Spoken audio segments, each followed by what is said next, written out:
guns and set it off up in here. Welcome back to the Hank Strange Situation, Lifestyles of the Locked and Loaded. With Armslist, you can shop the extensive list of local and nationwide firearms classified, now with more confidence because of their built-in firewall. For only $6.99 a month for personal use, or $30 a month for business vendors, so when you're in the market, please consider Armslist. We wouldn't be able to keep the Who Moved My Freedom podcast going without the support of great companies like Armslist. All right, and boom, there we go. We are live. Let's get those jazz hands going. It's just me and Walter today. Patrick is on the frets. He's not here. There you go, jazz hands.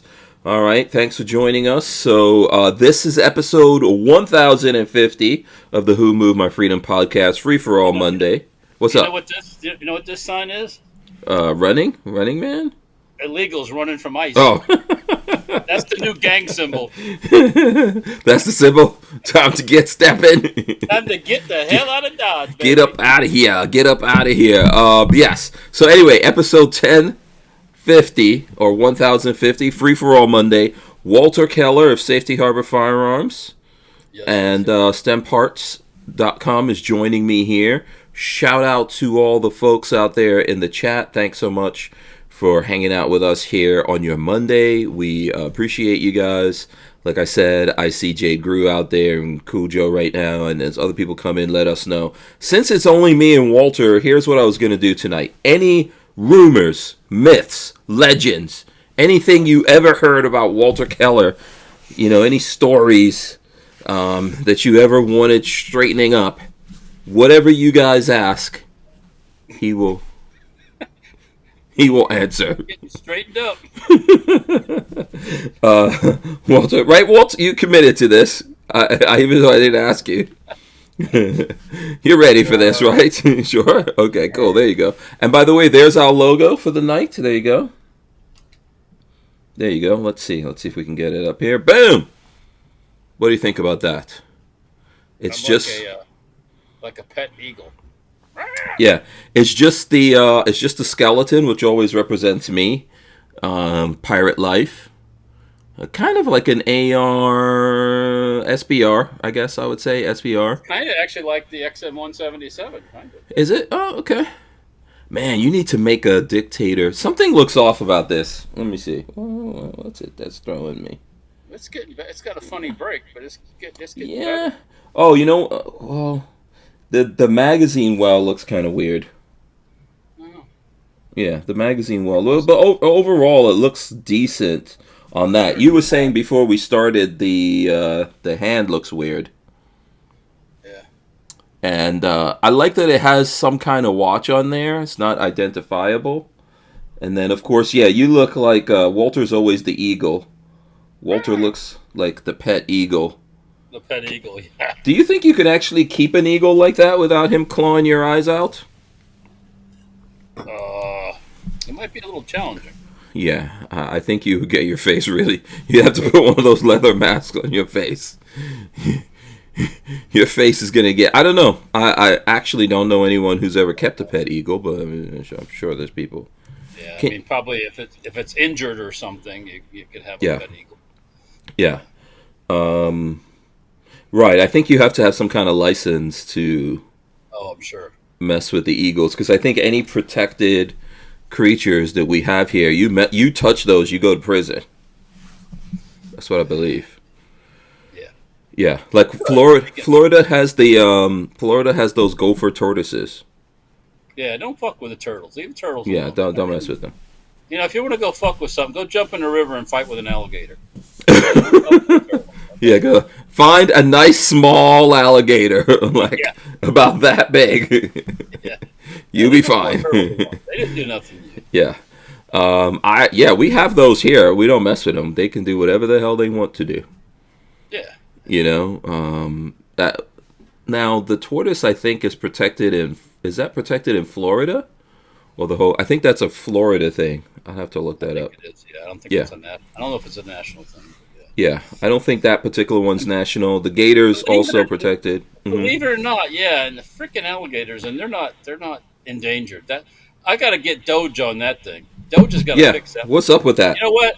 And Mm-hmm. funny I mentioned that. That is Mm-hmm. an issue. You know, why do you have animals that don't still on the list? That I don't know. costs money.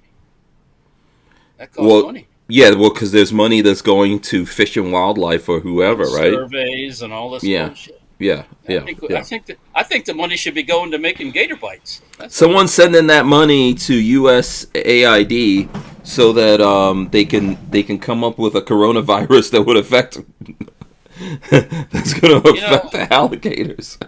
It's so stupid. The thing about that USAID thing is it's not just like a leftist thing.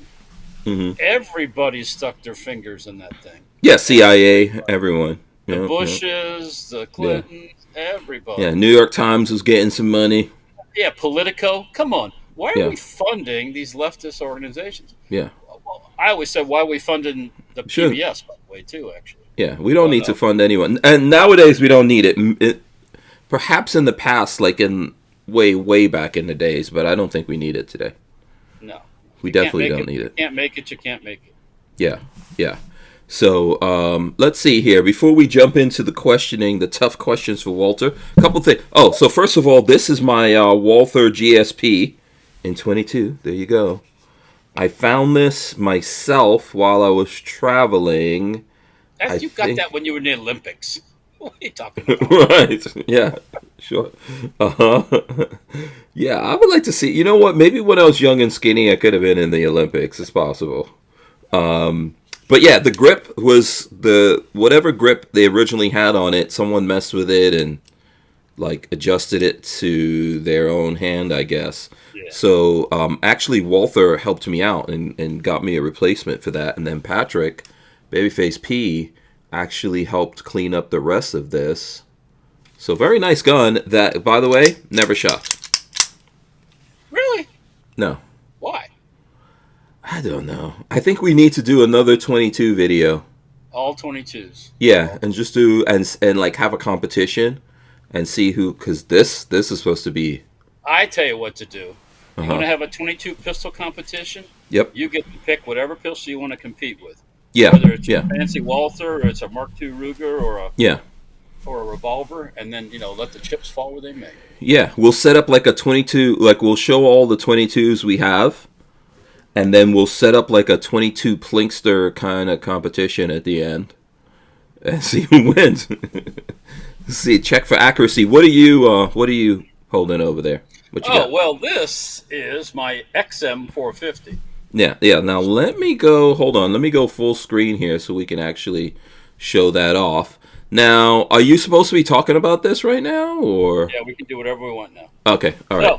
So, Anderson Manufacturing that makes this lowers an Anderson lower. Mm-hmm. They're having a big bore build off. So it's me, Flying Rich, John Crump, Joe, Shooting Gallery New England, and Dark, I think. And Dark, yes, DLD After Dark, all building a big bore rifle. So I chose 450 Bushmaster because that's pretty big bore.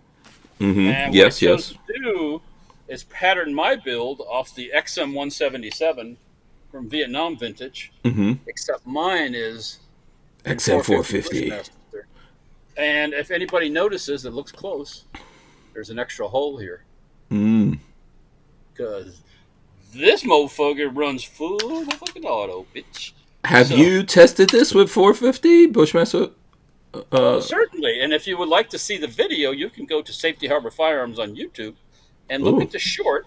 There's a short that Hank Strange was behind the camera when we filmed it. Oh, really? Yes. Doing this is a 7-round magazine. When was this, Walt? This was before the SHOT Show. I do a mag dump. This mag holds 7 rounds. Let me see if I can find that. And it's a popular short for me.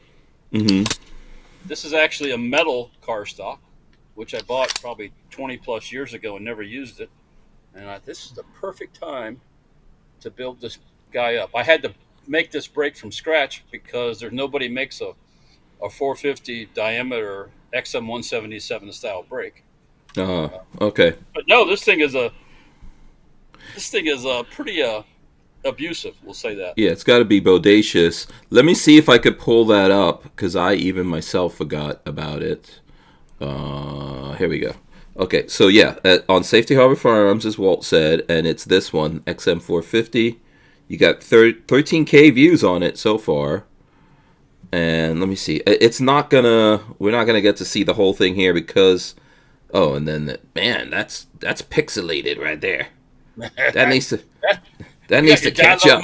You guys dial-up motive action going there. Yeah. Why is that? Why is that taking so much to come in? We'll give it a second. We'll just let it loop. It's gonna probably load here at some point. But yeah, that's not coming in as it's supposed to, which is interesting. I don't know. Let me see. What internet am I? Am I on the right internet? Yeah, definitely. I don't know why. That must be on YouTube that they're not coming in clear on that one. Jeez. My short is not super clear either. So, Okay. I don't know why, but it didn't come out that way. So yeah, I mean it looks great in the thumbnail. I wonder if they're deliberately degrading the image. Well, I don't know. They didn't monetize it for me. Yeah. I don't know why. Of course, because it got 13,000 views, they didn't want to. Yeah. Well, they're coming down on everything. Everything pretty much that we put up, even when we put the podcast up over on YouTube, is getting demonetized now. All of a sudden. Most of my videos lately have been monetized, but they're not. I don't. Usually, if you're not sticking the mag in or loading the mag or doing anything like that, usually you can get away with it. But this one here, they didn't like it for some reason. No, I think lately, there's something going on. We'll find out. I have funny. Okay. The tea leaves are coming back funny from YouTube, so it seems like we're about to get smacked up. Maybe they cut off their USAID money. Yeah, I don't know. Something's going on. Shooting Gallery, Joe says, hey, what's crack-a-lackin', everyone? Shout out to Joe. Like I said, for everyone who's coming in, Jade that I see out there, Cujo, Shooting Gallery, if you guys have questions, myths, legends you've heard about Walter Keller and you want me to straighten them out, let me know. I have some already that I could go to, but what's up? You have a question about your own self? We'll straighten it right up. Yeah, she's getting 7 straight. And once again, another reminder, tomorrow night, 10 o'clock, DLD After Dark, we're having where you're going to see everybody's build that they made. I haven't seen them all. I've seen Crump's. Yeah, I think I saw Crump's, yeah. I've seen parts of Joe's, not all of it, parts of it.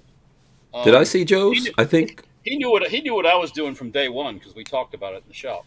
Yeah. But, and I haven't seen anything of Rich's or Dark's. No, I saw Rich's because Rich came here to shoot his. Okay. Because I actually have because in Rich's build has a suppressor involved in it, and he also used what was the caliber Rich was using, because he used the Fort Scott, whatever that 8.6, I think 8.6. Yeah. So he came here and I did the camera work for him. So I saw that. And then I'm trying to think. And then I think I put up a video somewhere, but I can't remember. Or no, you know what? I don't think I did, because Rich might have told me I couldn't put it up yet. I was so good about that for so long. Mm-hmm. And then finally the other day I said, F it. It's Forget going it. up. Yeah. And I posted the short, and it kind of went along nice, and it didn't do a whole lot. Mm-hmm. And all of a sudden, they engaged the main boosters, like Elon Musk does, and a fucking thing just took off like straight up like a rocket. Nice. Cool. So right now, from your odds, from your perspective, who do you think has the best odds of winning? Well, if you like painted guns, like a painted lady, you might go for that. If you like your ladies to be just straight up and right in your face, you might might like a little rock and roll, so to speak. If you like your ladies all natural, or if you like, you like them a little slutty. You know what rock and roll is? You know, that term rock and roll is about sex. Yeah, right. Are you the only one that has a machine gun in the running? Oh, there you go. I'm the only SOT. So. It's gonna be tough to see who's gonna win that one. I think who is it? I believe that Crump's is all themed out, right? His is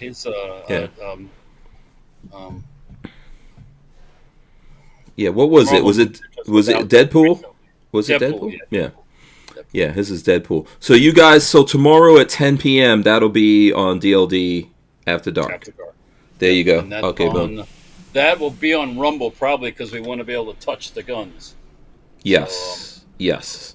Which everyone is going on the Rumble now. So you know what? Should I?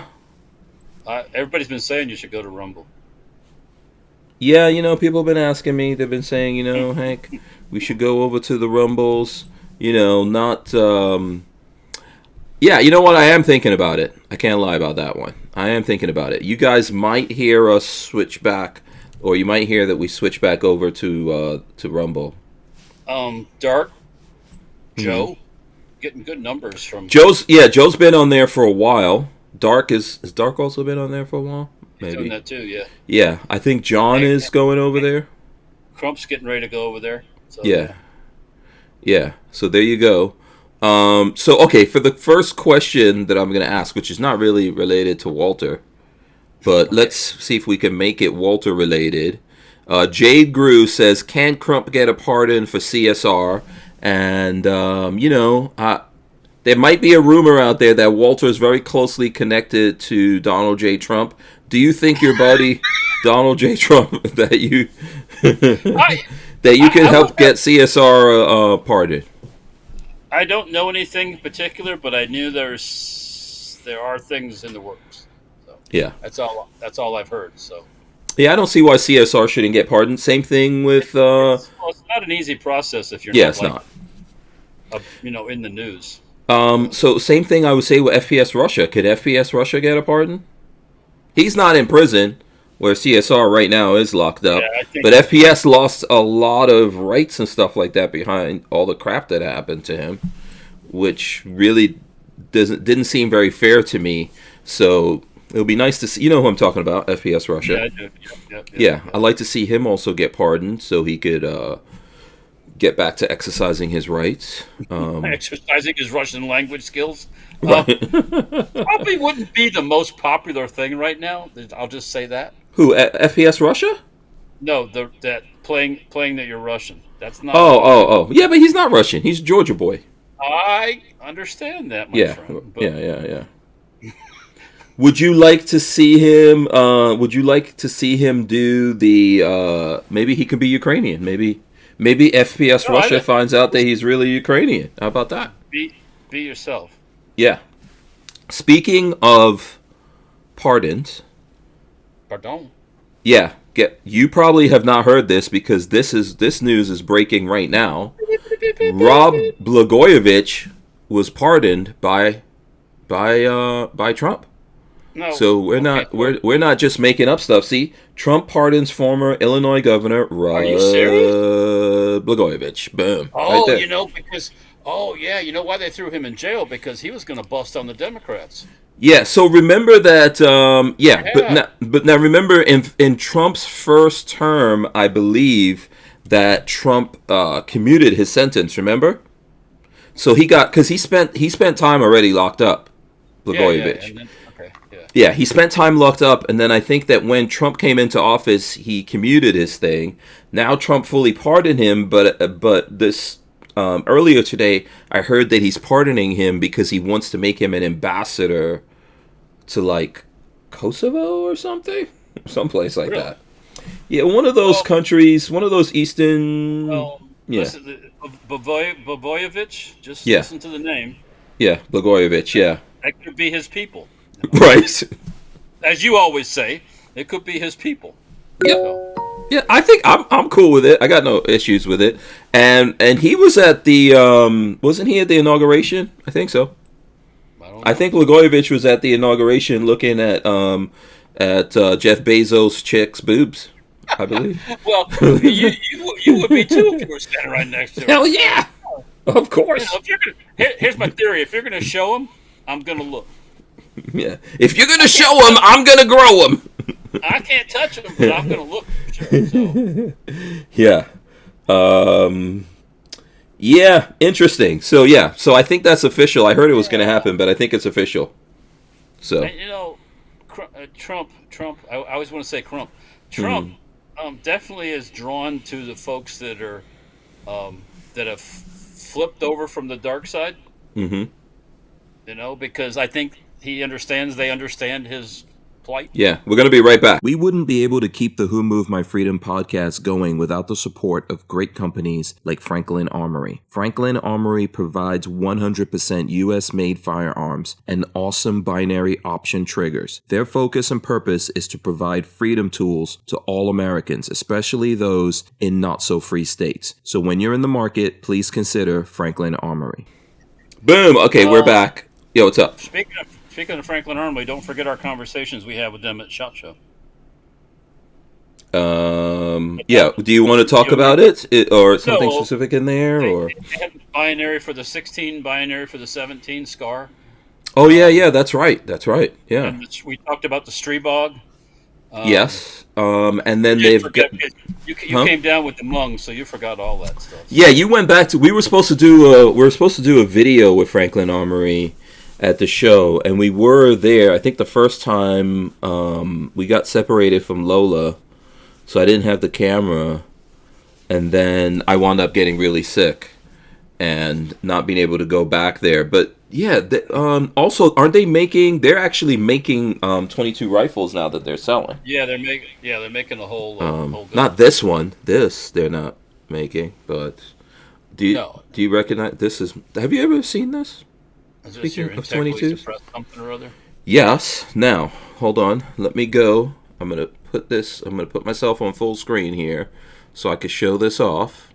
All right, so check it out. This is from, it's a Defiance. I've shown this before. It's a Defiance 22AR. Defiance is a company that is owned by Chris that makes the Chris Vector. So this is your... like an aluminum, 22 caliber AR, integrally suppressed. Look at that. Check that out, Walter. Yeah, I really like the handguard. See, look at the handguard. See, I don't. So. Oh, you don't? Oh, you hate the handguard? I think it's too much, but. You think it's too much? Oh, okay. That's just no worries. Yeah, I love it. So, by the way, this doesn't come like this, integrally suppressed. I got the barrel, and I think Babyface changed out the barrel for me. And he was here this weekend, Patrick, and he actually set this all up so this could be my squirrel hunter, because the squirrels have done serious damage to mine Cybertruck. Again. First they got a hankering for Austrian wire, and then they got a hankering for Texas wire. Yeah. Is it Cybertruck made in Texas? It's assembled in Texas, and I think about 65% of all the parts and everything comes from America, and the rest of the parts come from Mexico and Canada. Globally sourced. And China. Yeah. Yeah, it's the most American pickup truck made. The Cybertruck. Most American pickup truck made. And the reason why it's been in the shop now for the last couple of weeks has nothing to do with... I know people have gotten like, when someone puts out something the first time, they say you should never buy one.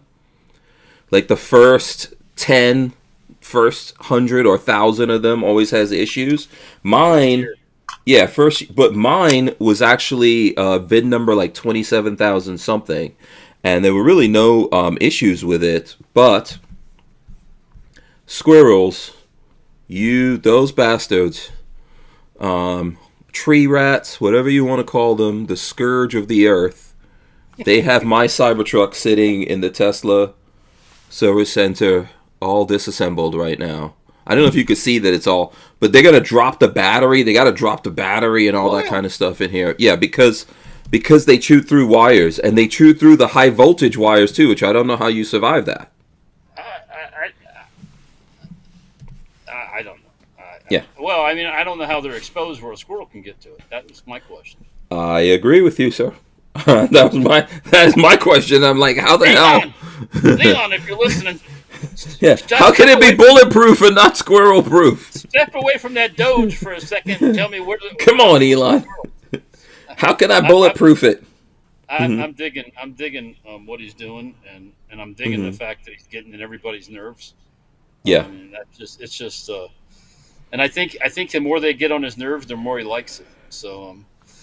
Yeah, but also that shows me when you see all the people who are reacting adversely to what Musk is doing. Like, if you're in America and you're mad that an American is finding corruption and waste, then you are part of the problem.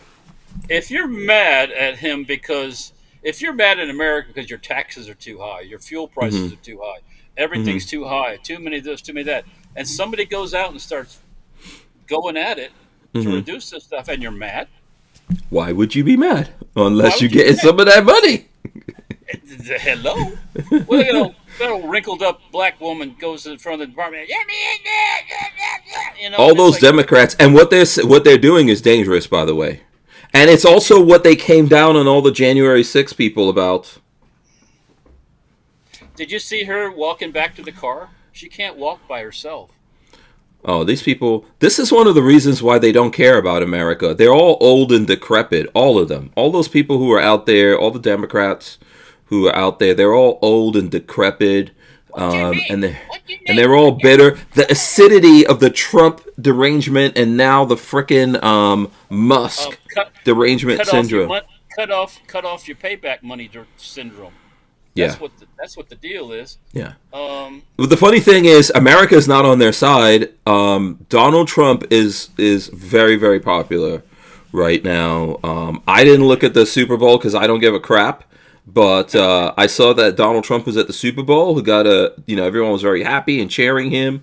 And I hear that Taylor Swift got booed. Yeah, and she's a leftist, by the way. Too. Yeah, seems about right. I'm not a Taylor Swift fan, so no, not a Taylor Swift fan. So you ain't getting that. You ain't getting that tail. So Yeah. Listen, the only dudes who are into Taylor Swift are dads, and I'll give what can we say? We'll give amnesty to the dads that are forced to be into Taylor Swift, like dads of daughters, that they have to go to Taylor Swift concerts. We'll give them amnesty. If you're a dad of sons and you have to go to a Taylor Swift concert, you got bigger problems. You better get your son checked out. You know what I'm saying? That's on you. And there are dudes though who are all crazy about Taylor Swift, and keep on keeping on and dreaming about Taylor Swift. She don't care about you. No, all she cares about is that. Yeah. So, I don't know. I never really found Taylor Swift all that. I don't think she's all that. I don't think she's attractive, and I don't think she's talented. I gotta see her without her war paint on. Yeah. Now I remember, like in my time, there was a young Madonna. I like a young Madonna. Don't like current Madonna at all. She's a freak show now. Yeah, young Madonna was okay. Let me see who else back in the days was. Who were the pop star chicks? If we go back. Joe says we should have a squirrel culling. Yeah, definitely. That could be a party, You sit out there like you bring some rebel flags. You sit out there, drink a little Jack Daniels. Oh, okay. Some bullets in your gun. Right. Do you have some rebel flags? No, I don't. The only rebel flags I am bound to have would be Star Wars rebel flags. I saw. I don't know the details about it, but there's a store in either South or North Carolina. That's all they do is sell rebel flag related stuff. Oh, really? And the dude working in it was a black man. He was get that money. He was starred and barred up, hit the hat. On. Come on in. Get that. I'll tell you one thing, man. Brothers get over shit if they're making money. Well, there you go. Yeah. Hey, if I could make $1 million a year off of, first of all, I'm not big on identifying with any flag, although I respect the American flag, but let's say like I was born in Guyana, right? And so there's a Guyanese flag. I have never put any identifying things like that on my cars. I don't walk around with that really. I don't really play that game. I don't. Some people wear like flag shirts where the shirt's the flag, or have a beach towel like a flag, and it's like, no, the flag ain't the flag ain't a beach towel, and the flag ain't a t-shirt myself. But yeah. I mean, I think I've probably done that, or like done something where there's a thing on there. But in general, what I'm saying, like, and I'm very patriotic. I'm very proud of America. I'm proud to be that I was born in Guyana. But I think the idea of identifying your shit, especially when you're not next to your shit to protect it, like, why would I put a Guyanese flag on my shit? So someone walking by that hates Guyanese people because some Guyanese dude stole his girlfriend. You know what I'm saying? And it smashes your windows, scratches you. That would be a special relationship, because I couldn't tell you what a Guyanese flag looked like. Oh, but I could show you if you want to see it. But I mean, it's like, the Guyanese flag, they call it the golden arrow. Let me see. I'll look up the Guyanese flag right now. I'll pull that up for you since we're talking about it. So does anyone out there fly flags? So for me, the only flag I think that, like, okay, so it's not just the American flag. I like the Don't Tread on Me flag as well. But I'm not a big flag. Yes. That's an official flag, though. That's not, that's, I mean, I have a hat here with the Ukrainian flag on it. Oh, you do? Oh, good. I hope we get some Ukrainian questions for Walter. That's what I'm really waiting for. Go for it. All of so here we go. Check it out. This is what the Guyanese flag looks like. Flag of Guyana.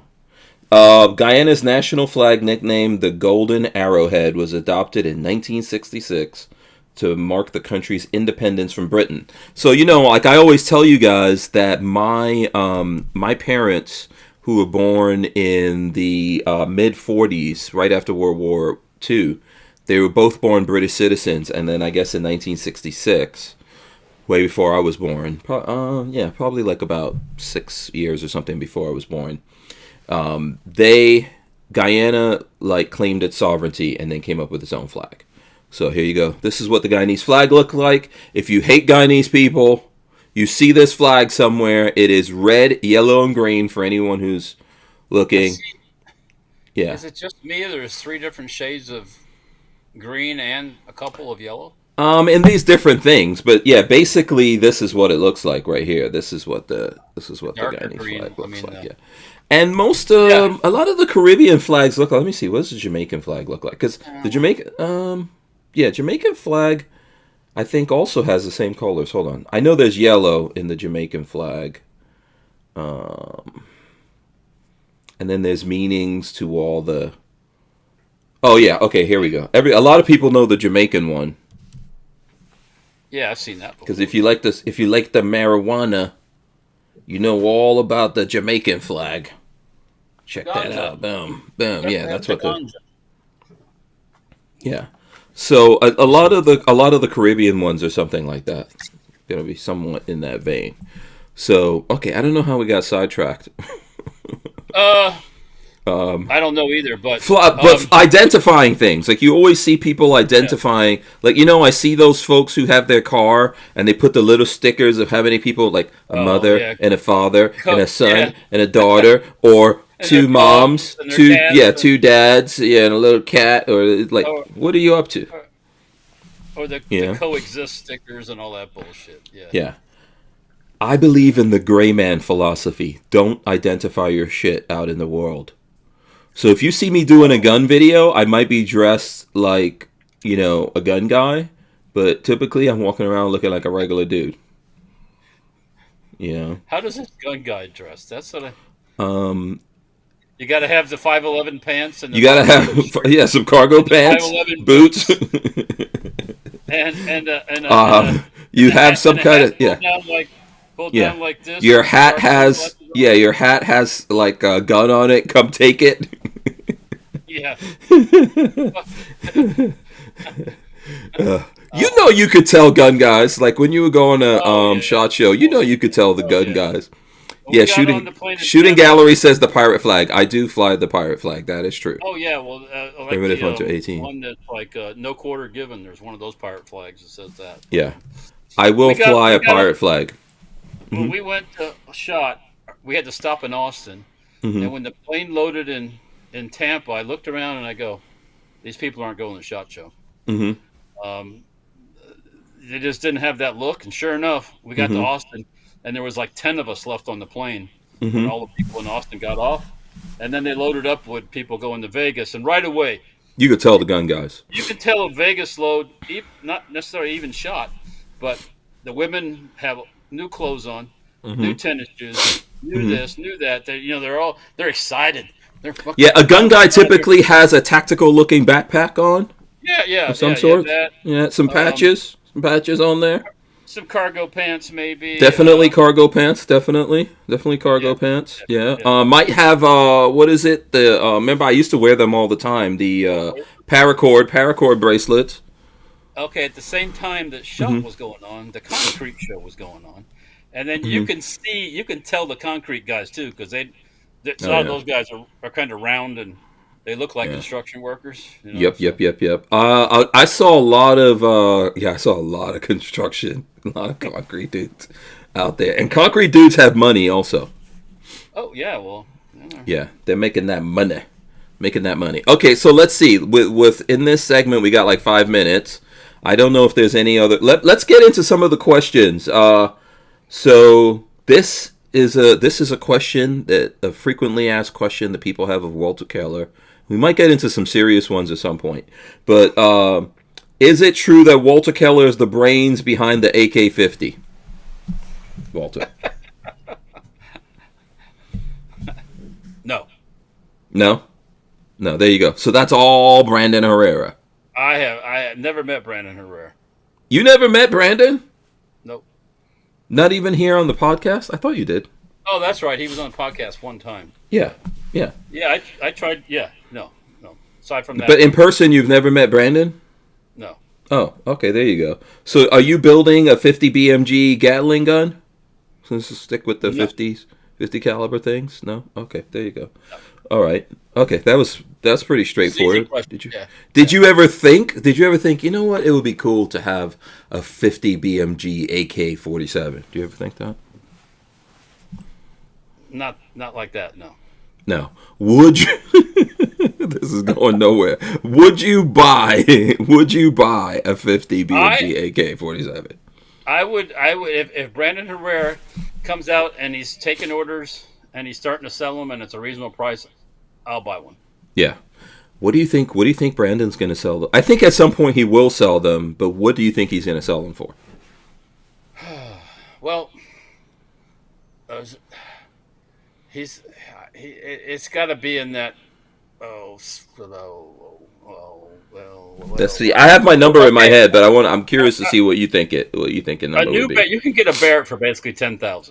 Okay? Right. Mm-hmm. So a target price to just kind of people would go like, yeah, I'm fucking in, would be like $6,000, $6,500. Yeah. You and I are in exactly the same realm. I'm thinking it's going to be between 6 and 10. Now, that's going to be very hard for him to make money based on Brandon's probably not going to have a big machinery behind him. It's going to probably cost about $4,000 or $5,000 just to make that thing. For Brandon, he's not Barrett or any of these other companies. You don't have to be. You think so? Okay. This gun's not complicated. Yeah, but we still have to have materials, and there's milling and different things that's going to be involved in that. Yeah, you set up and you make a couple hundred to start with. Yeah. Would you manufacture those for Brandon? No. No. Why? Because it ain't mine. I'm not set up. I have enough of my own stuff to do. So. Yeah. Yeah.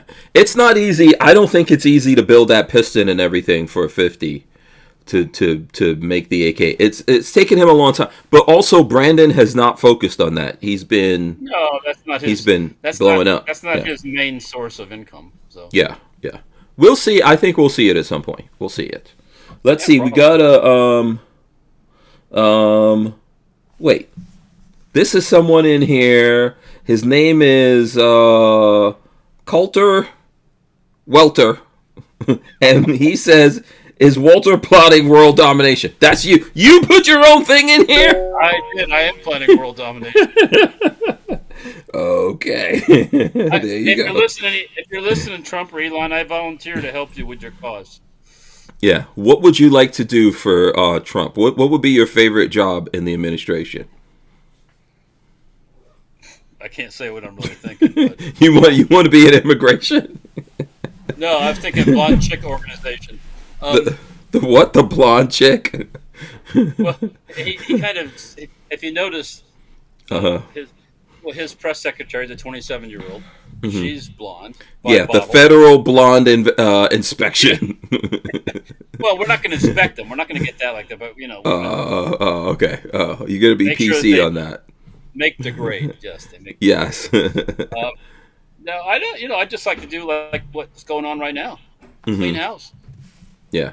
They're doing a good job. I think they're doing a really good job. We wouldn't be able to keep the Who Moved My Freedom podcast going without the support of great companies like High Point Firearms and Full Forge Gear, bags and gear for everyday life. Did you know High Point is an American family-owned and operated company located in Ohio with over 30 years of manufacturing experience? High Point is proud to be the home of the working man's gun and your source for affordable handguns and carbines with a lifetime warranty. So when you're in the market, please consider High Point. All right, boom. We are back here. We're back here. A couple things I was going to say. So, they are doing a very good job, in my opinion. I think... Go ahead. And they've just scratched the surface. Yeah, they're just getting warmed up. Was it Trump did put out a executive order on the Second Amendment, right? I think that happened over the weekend. Yeah. Don't know. I personally don't know what that's going to mean. I know people made videos and talked about it and all of that. Did I look at Guns and Gears video on that? Pam Bondi's going to have to review all the things that Biden did in the 4 years. I don't know, the whole Pam Bondi thing. I don't really have a huge thing against Pam Bondi, except she kind of echoed what Trump was saying back in the day when Trump was talking about getting rid of due process and all those kinds of things. She echoed what red flags. She was on the Rick Scott bandwagon. Yeah. So I don't know. But she's confirmed. So she's Attorney General now, right? Yeah, she's got to follow Trump's orders now. So. Yeah. So and I think she's got her own political ambition. So maybe at least for this time she'll stay in line. But I don't really know what they're going to. First of all, an executive order, no matter what, it's not that effective when that person's not president anymore. So unless we get J.D. Vance, which I think J.D. Vance is really about guns and into guns, we to me an executive order is not enough. That's what I'm trying to say. I don't really think that has stick ability. Yeah, we need a little bit more than that. But maybe we can see them come in, change out the ATF director. I'm cool with Herrera becoming ATF director or someone pro-gun. And then obviously start correcting a lot of shit the ATF has done. And then actually work to give us back some stuff. So the first Trump administration gave us some good things because they put Supreme Court, put people on Supreme Court seats. So now I'd like to see that get followed through. But I'm curious to see what happens in Trump's administration and how we actually do something for the Second Amendment. Outside of that, if I think to myself, like, what would be a good job to have in the administration? I don't know. That's something I would be the most interested in the administration. I also would like to see Trump really do something about hardening and protecting the schools. I think that would be cool if we can actually see that. I just had a thought. Mm-hmm. Now that we're exporting a lot of the criminal element, it's going to be interesting. And I'm a numbers guy. I think numbers tell the truth. Mm-hmm. Let's see what happens with actual numbers and violence and gun-related violence. Now that we are exporting a large number of the shooters. Yeah. I think. So you're talking. Are you talking just about illegal immigrants with that, or like there was the rumors that Trump wants to send even like American citizens that are criminals over to where was it he wanted to send them? Was it Argentina or Venezuela? I think maybe. Why? You didn't see that he was thinking about sending Americans to Venezuela to go to the prisons. You can't do that. They can't do that. Yeah, I don't think it's a realistic. I don't think that's a realistic thing. It's almost as nutty as this thing about Gaza. Mm-hmm. And taking that over and America owning Gaza. Yeah, and I'm like, what the? Yeah, no, thank you. What are you talking about? Yeah, so I don't know how accurate this is, but see this PBS. Now you got to take into who's putting this up there. But PBS, what to know about the El Salvadorian mega prison Trump has promised to send U.S. prisoners, and then even here is Fox News: Trump deporting criminal aliens to Guantanamo Bay. That's not what we're talking about. Here's NPR. Would it be legal for Trump to send U.S. citizens to El Salvador's jails? This is the Associated Press. Trump says he's exploring option to send jailed U.S. criminals to other countries. So that I don't think I would not necessarily like to see that. That's not. Yeah, that wouldn't go. So. And if the criminals here in America are really that bad, I mean, maybe death penalty. There's a lot of folks that need to. Anyways, yeah, I think too much. I do also believe too many things are criminalized in America. But if we've got really bad criminals and they're Americans and we don't want them, if they're really, really bad guys, they've killed people and they're repeat offenders with all that, and they're not good people, and they're Americans, we're the ones who need to do what needs to be done to them. If that's indeed what it is. A wild dog gets put down. Yeah, right? if that's indeed what it is. But then I think there's also a lot of people who are locked up for really stupid-ass reasons. So... Yeah, we need to focus on the ones that shouldn't be here first. Okay, I think you'll find once you get rid of a lot of the folks that shouldn't be here, you're going to see the crime rates go down. Yeah. What should happen is you should pay less for auto insurance after that, too. Yeah, let's see what happens. That's really a big effect that you have from people being here illegally. But it's not just illegal people who are here illegally that don't have insurance. It's a lot of people that don't have insurance. Yeah, and anyone who does have insurance is suffering for anyone who doesn't have insurance. Thank you. So yeah. Let me get some comments in here. Let's see. Primitive Hunter says, back in the early videos, he said, talking about Brandon, he said AK-50 is expected to sell like 4,800. So we'll see. And then Primitive Hunter also said, Walter Keller for ATF. I see Armament and Axes is in the chat. Shout out to Armament and Axes. Actually, we need to have Armament and Axes on the show sometime. I'll work that out. And we'll get him on the show. If I want to be ATF director, I don't think I would last very long over there. Because I went there once, and I know what the building they have, and we should just sell that building. It'd make nice office space for some other company. But yeah, I think there's a lot of it's like chasing after alcohol, chasing after tobacco stuff. That's a waste of time. Sorry. Yeah. I don't think we have a big need for the ATF in America. And the gun is all created by them. Yeah. As far as having to chase after things. So. Yeah, I don't know if we could just flip a switch and shut them down. I know they have a really nice collection of guns, and we definitely have to either get those guns out to the people or maybe put them in a museum somewhere where folks can go. You know something? Have access to those. If those guns are transferable, guess what we do? Sell them? We sell them. Yeah. What is that program that you're in that you could buy guns from the government? What is that thing again? Well, the CMP. The CMP. Yeah. Anybody can do that. You can do that too. You don't have to okay. Yeah. We should just sell them. Yeah. Close down the USA building, clean it out, and sell it. Get rid of it. That way, it can't come back. You got to remember something. If all of a sudden Republicans aren't in charge again, the fucking leftists are going to come back and put all these, start giving away the money again. So sell it, close the buildings. You got a post office that's closed, sell it. Save the guns. Save the guns. Sell every fucking thing. So, because at some point someone's going to have the smart idea to destroy. I believe the ATF has probably one of the best firearms collections in the world.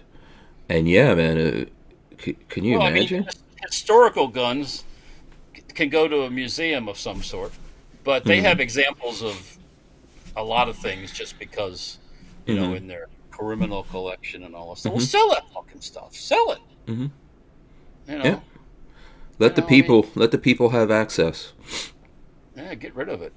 I don't know if I'm in such. So I would not mind. I would love it for machine guns to be a thing. But what would be awesome to me is for us to get our hands on some bullpups that cannot be otherwise had in America. Well, that people have in the rest of the world. You got to get rid of the import garbage, which most of that is executive orders. None of that was done through Congress. Bush, Clinton, I think Bush. Do you think Trump's going to hit some of those executive orders, and all of a sudden we can get some cool guns? I hope so, but I'd not hold my breath. To be honest with you. Yeah. What did you think of? And I'll get back to the questions for you. But what did you think of that Bushmaster ACR that Babyface got his hands on? I do have a short up on the Instagrams. Yeah, check out Hank Sharp. Give him some numbers. Make him feel good. Right. Because I need it. So I hate YouTube. That's what I hate. I hate when my creativity gets burned and wasted. We had this conversation earlier today. Oh my lord! Yeah, go. You know, there's this thing about trying too hard. Sometimes you try too hard. Yeah, Patrick and Walter are over that shit, obviously, and I understand. I'm with you. I'm over it, but it annoys me still. In my 13,000 view 450 Bushmaster video, Hank shot it. I posted it without hardly doing anything to that. Maybe I trimmed a little bit off the ends of it, maybe, and boom. It just, you never know. I mean, the point is that still, like, you know, the better we do, the more people are attracted to the stuff that we're doing, is the more they're going to come down on us still. And I hate that. That's just annoying. It went to 13,300, then it kind of went flat. And it's still getting views, but not 600 an hour or 1,000 an hour.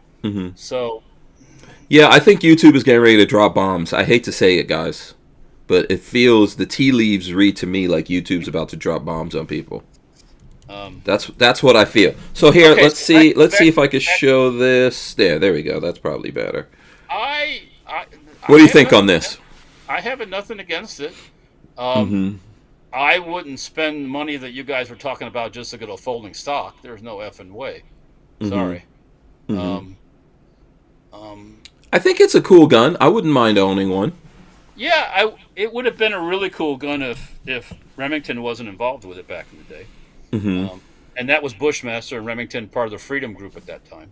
Yeah. So and they pulled it into their midst and then jacked the price up, and then they had issues. They had some of those guns had issues, I think, too. So. And you don't have one, right? No, I don't have one. No. But you do have a poster on your wall that every time I see that thing, I want that frickin' poster. I got that from Magpul at the 2007 SHOT Show when they were showing that gun off as their new gun. Yeah. Where the hell is that poster? Let me see if I can find that poster, because that poster is freaking awesome. Every time I see it, I think to myself, I want this gun. So yeah, where is it? I'm trying to see if I could pull it up here. That same year at the SHOT Show, Magpul had their folding gun, which now they're kind of coming out with slowly. Oh, the what is that thing called? Chassis, actually. It's not an actual whole gun. It's a Let me see if I could pull that up. So what was that? That was a Masada, that folder you have, right? Yeah, Masada Bushmaster ACR poster. Yeah. I'm just trying to show people the poster I'm talking about, because I would even love to have one of these posters. It's not even easy to find that poster, by the way. I was trying to get What did I do with it? I was trying to get someone to send me a picture of that poster. Oh, here we go. No, I got it. Here, I'll show you. Here we go. Walter has this poster on his wall. It is freaking awesome. If anyone has this poster and they could get it to me, I would love to. And mine has faded too. It's not as Oh, it has? Yeah. Very cool. So that's what they came out with at first, and that's what they were going to offer. That was their concept. And I saw the gun at the SHOT Show sitting in a, actually in a display. Mm-hmm. And you could touch it and everything at that time. And I thought, this is cool. And then, of course, you know what happened. It becomes a cluster of who builds it. Now, remember Magpul? So Magpul was originally going to build that, right? That was the concept, yeah. Was that around, because I don't know, but I've heard the legends of this, since we're talking about legends and everything. Was that around the same time that Magpul was also going to put out its own AR? And then they did actually put out some lowers that have Magpul on it, and they built some guns that have Magpul, but they decided not to do any of that? I don't know, but I don't remember seeing any of that. I mean, it was probably a wise choice that they didn't, because as soon as you become a manufacturer of firearm, you come under the heavy hand. You get under deeper scrutiny. But they did actually make them, because I've seen them. I think they're called, is it China Doll? But the AR you're talking about. Huh? The AR, yes. Because I've seen one, I've seen a completely built Magpul AR with Magpul stampings and everything on it that a friend of mine had. And he also had a Magpul lower that had a Magpul stamping on it. But he said it never came out. So they must have technically become a manufacturer at some point. But it never really went past what they showed at SHOT Show. And there's very few of them out there, and they're very valuable. Let me see if I can pull that up. As a thing. Branded AR. Shooting Gallery says Freedom Group equals government PSYOP. Yeah. Well, Freedom Group was this. Mm-hmm. Freedom Group came about when things were crazy in the gun world as far as selling stuff. You could sell anything that looked like an AR-15 and people would buy it. Mm-hmm. But and I predicted this. I said, well, what's going to happen is when it slows down, Freedom Group's just going to fall apart. And guess what happened?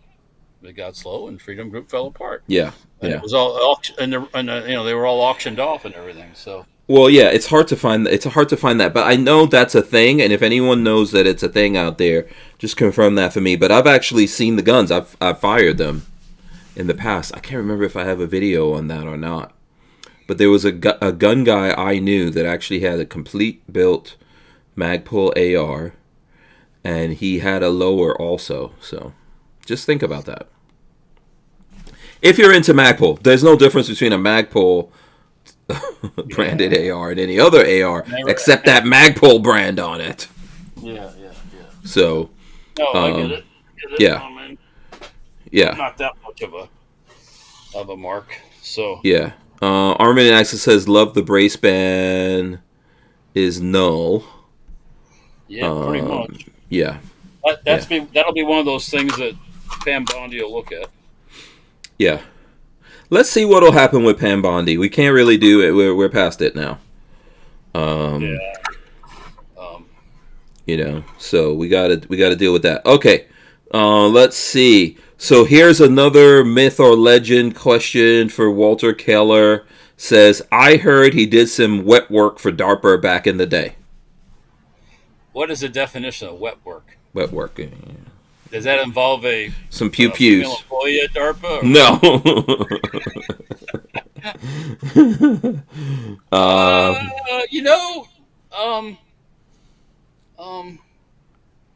As strange as it may seem, I will neither deny or confirm that. Oh. Oh boy, you're just gonna make that worse. Okay. We were involved with a little something with DARPA. Yeah. Walt is always involved with a little something somewhere. Have you done any wet work in Ukraine?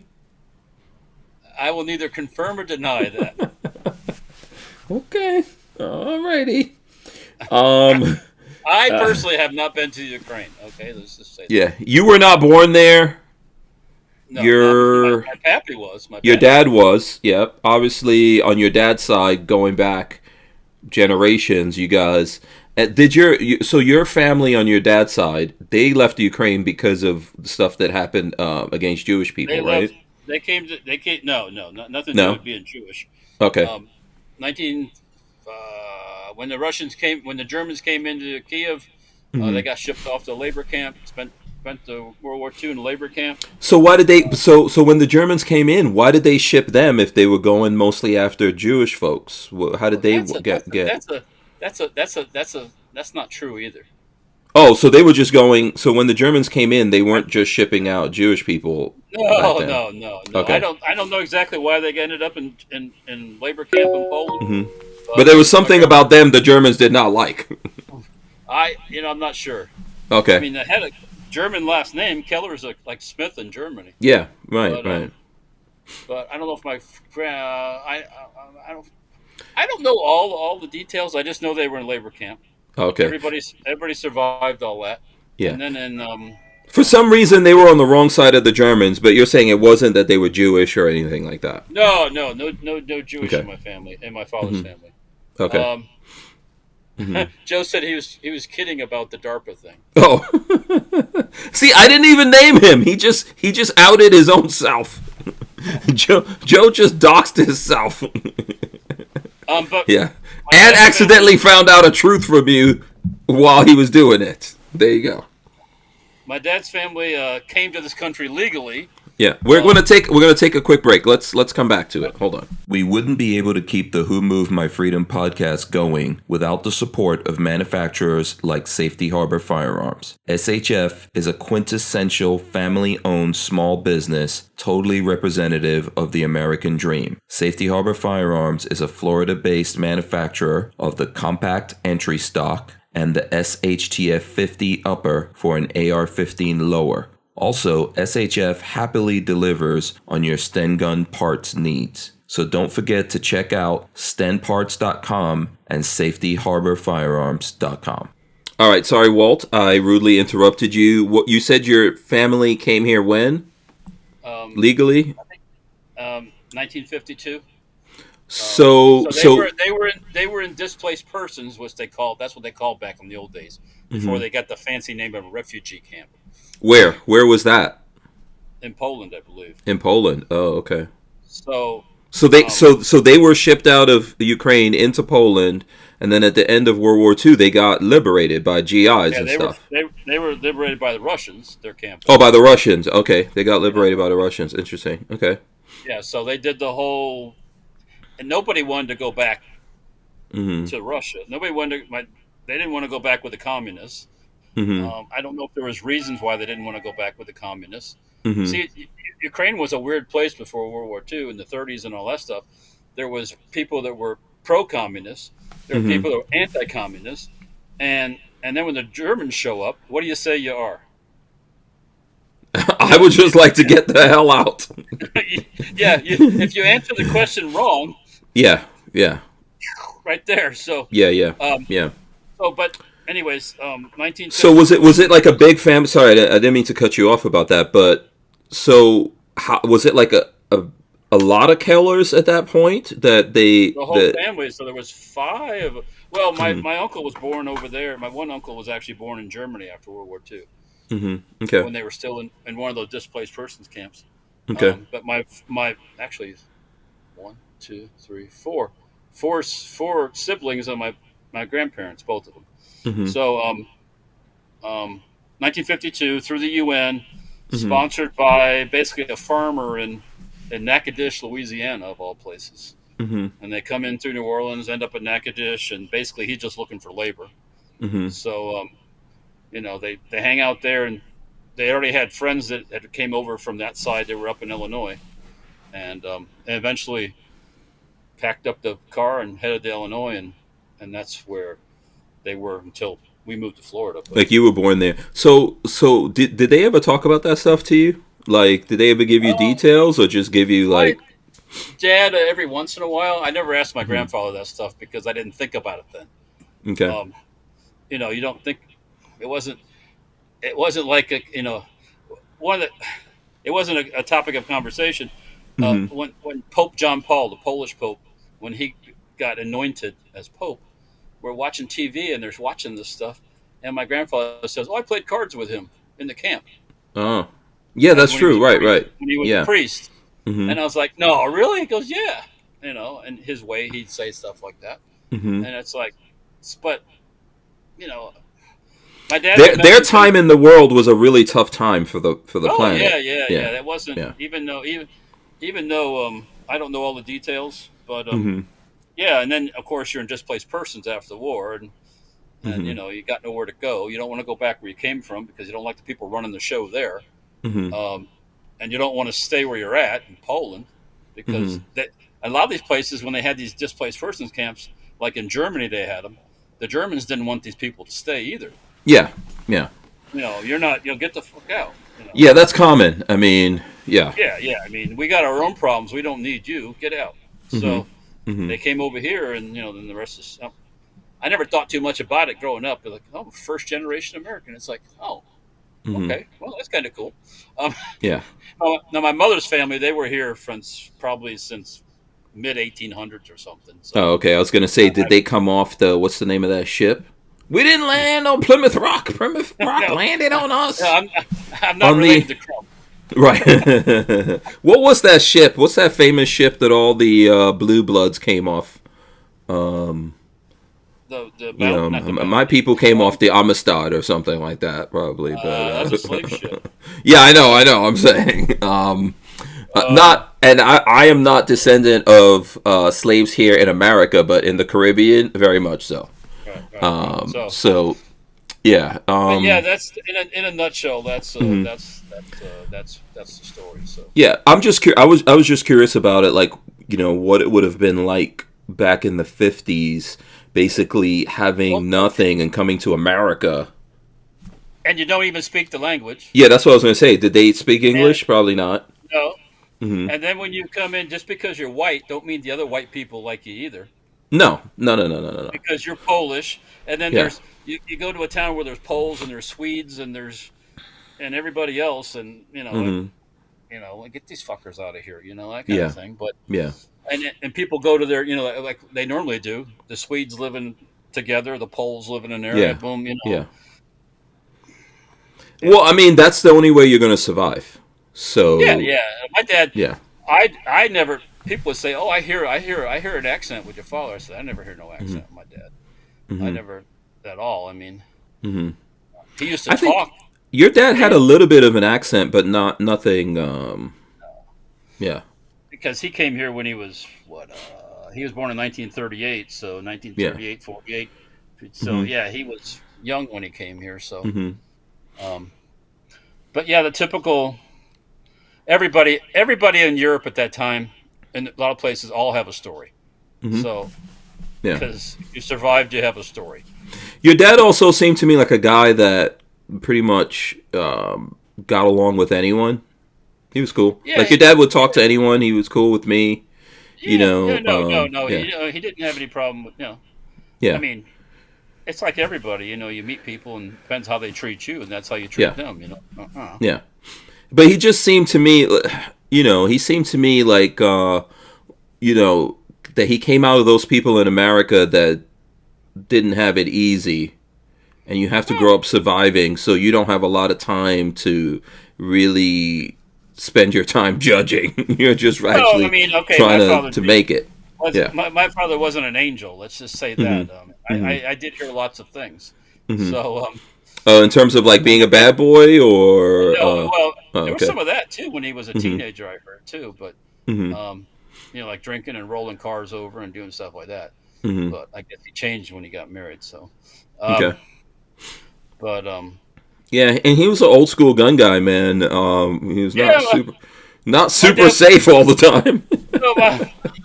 My dad was buying, guns from the store when they had them in barrels for $5 and $10, right.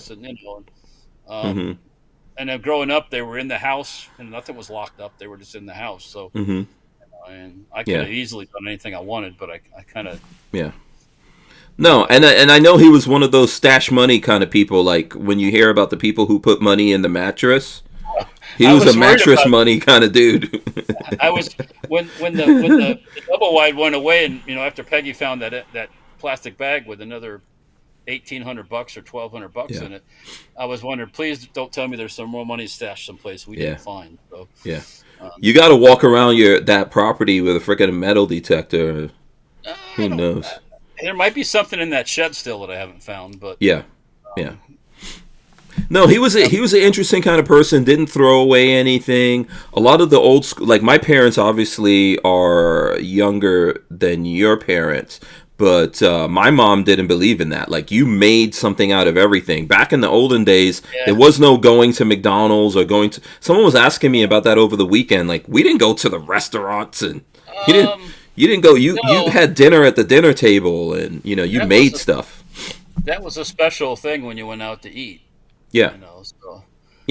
My mother made clothing for us. I remember that. My mother would have patterns of shorts and shirts and stuff like that, and then she would make us work with her doing that. Like, you have to cut out those patterns, and then she had a sewing machine, and you help her get set to sewing, and she's sewing everything. Yeah, she did everything. She made her own wine.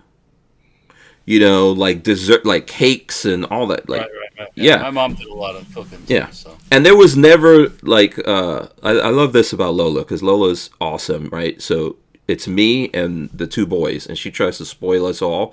Lola will make something for me to eat, Then she'll make something for my older son, something for my younger son. My mother, she made one thing. And you eat it or you don't eat, right? Yeah, you eat it or you die. My mom didn't do that. So. Oh, okay. Yeah.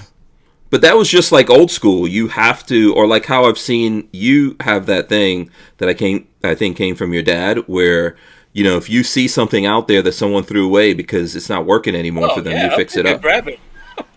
Yeah. But that was growing up doing that. There was there wasn't money to buy all kinds of, like, you're going to build something, you see if you can get that wood someplace for free, instead of going to the store and buying it right away, So that teaches you how to make things and how to fix things and all that. I think a lot of people have lost that.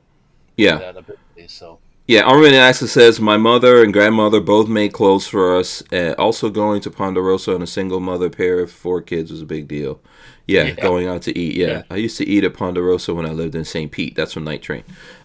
Like I'm trying to remember when I was a kid, like when we actually went out to restaurants. I don't think we did that until we moved, because we moved from Guyana to England, and then we moved from England to Nigeria. When we went to Nigeria, that's when we started balling.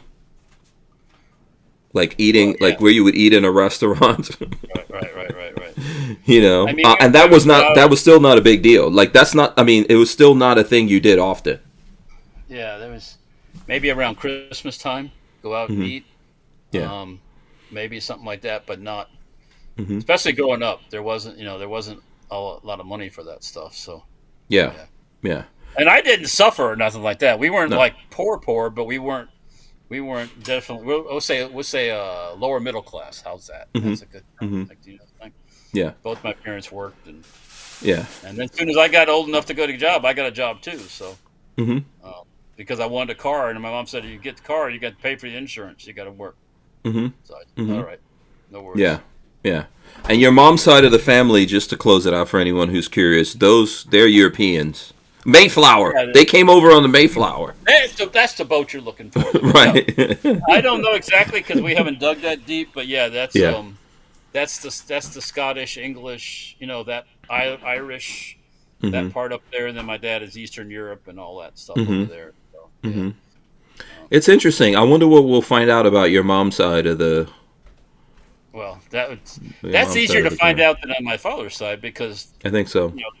They've been here a lot longer. So when you start to go into Eastern Europe, it's a whole nother. Well, and then everything that happened with the Germans would complicate all that, right? Because there would be so much lost. That and just I have lots of pictures of people that I didn't ask, like my aunt, who was on my mom's side.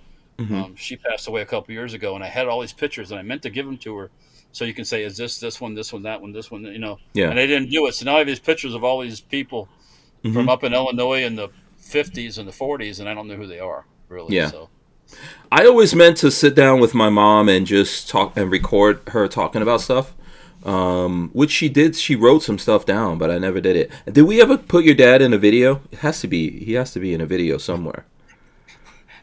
Mostly when we were shooting, doing videos, your dad was there. We were trying to keep him from shooting someone. Oh, we were trying to keep him talking in the background. Right. Yeah. I mean, yeah. If he had Lola there to distract him, he was probably pretty good. Then it's like, okay, right over to Lola. Yeah, exactly. Yeah, yeah.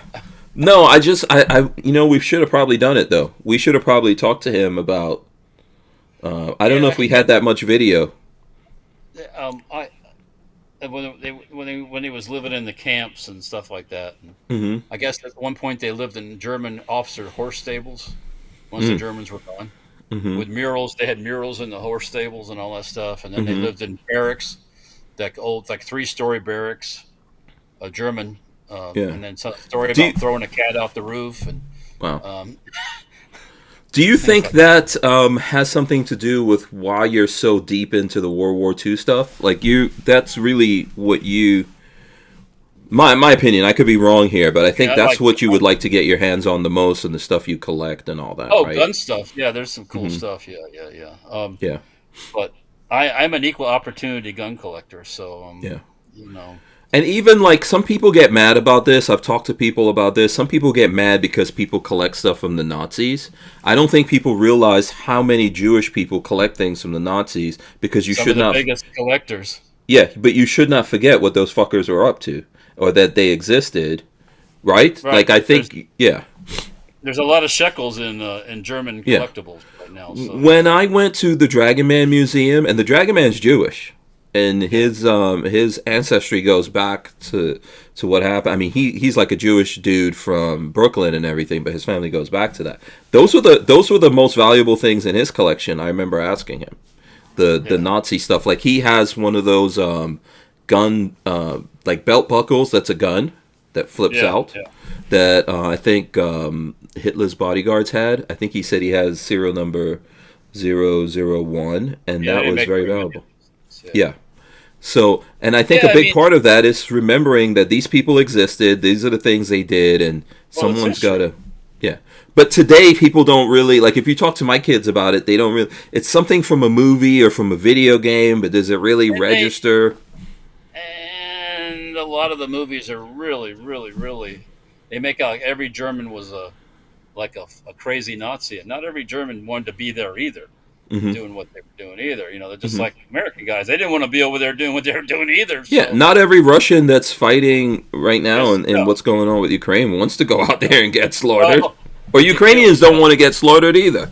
No, right. So, it's a bad situation. Those North Koreans they sent over there, they didn't want to get slaughtered. I mean, seriously. It's you're jumping out of the frying pan into the fire because is it Kim Jong Un or Kim Jong Un sent your ass over to trading you for rocket technology. Yeah, come on now, or something like that. Yeah, or food. Yeah, some more liquor he likes to drink. Yeah. Let's see what else. Yeah, let's see what other questions are in here. If you guys have any, when my dad came over here, the family came over here. They came over in a converted LST, one of those ships that opens in the front. Oh, really? Oh, cool. Yeah, like that beached up on Normandy and then opened and the ships came out. Oh, wow, interesting. So they came on a ship and they landed in Louisiana. That was the port they came in. New Orleans, sorry. They came through a port in New Orleans. Yeah. Yeah, so you should be able to find records on that. My dad became a citizen in '68. I have all his papers. Mm-hmm. So he had all that, the cards and all that stuff, and I'll just leave it at that. They had him down as being Polish on his papers, so because he came out of Poland, and I guess, let's not rock the boat and start. Let's just they think we're Polish. Let's just go with it. Did he ever care to go back to like the Ukraine or something? When the stuff started over there before he died, he's like, "I want to go to Ukraine." I said, Dad, fuck, they got enough problems as it is. They don't need you over there. Yeah, and they're not gonna. They wouldn't let you in the country if you showed up there. They wouldn't let him in there. Probably not. No. So no. They don't need to. Also, they would not want America. Yeah, they don't want Americans over there. But there are Americans who are over there. There's also Brits and people who are out there fighting. Yeah. Yeah, there's plenty of Americans working in behind the scenes over there. So this is a thing here from someone. I'll see if you know who this is. Walther is the Sasquatch. I identify as a Cro-Magnon. Sorry, I'm not. Yeah. Squatch. Okay. Yeah. Walther is definitely related to the missing link. Yeah. There's definite missing link blood in there. There's some missing links, all right. Yeah. Yeah. I would say that. Someone talking about you building an AR-50, building a 338 Lapua bolt action. I don't know. You've done that in the past, right? Have you done some other big bore? 338, I thought about it, but doing it upper in 338, and I had barrels and I had everything, and then I came to my senses and decided not to do it. So, Armament Access is asking us, Walt. He says, "Have you seen the recruitment numbers have skyrocketed since Trump took office? Really? They just keep going up and up. Patriotism is back, maybe." Wow, I didn't hear that. I have. They were having. I heard they've been having issues. So. Yeah, they were previously. I would say there's probably a lot of. I don't know. I never did the military thing, so I didn't go into the military. I did think about it at one point.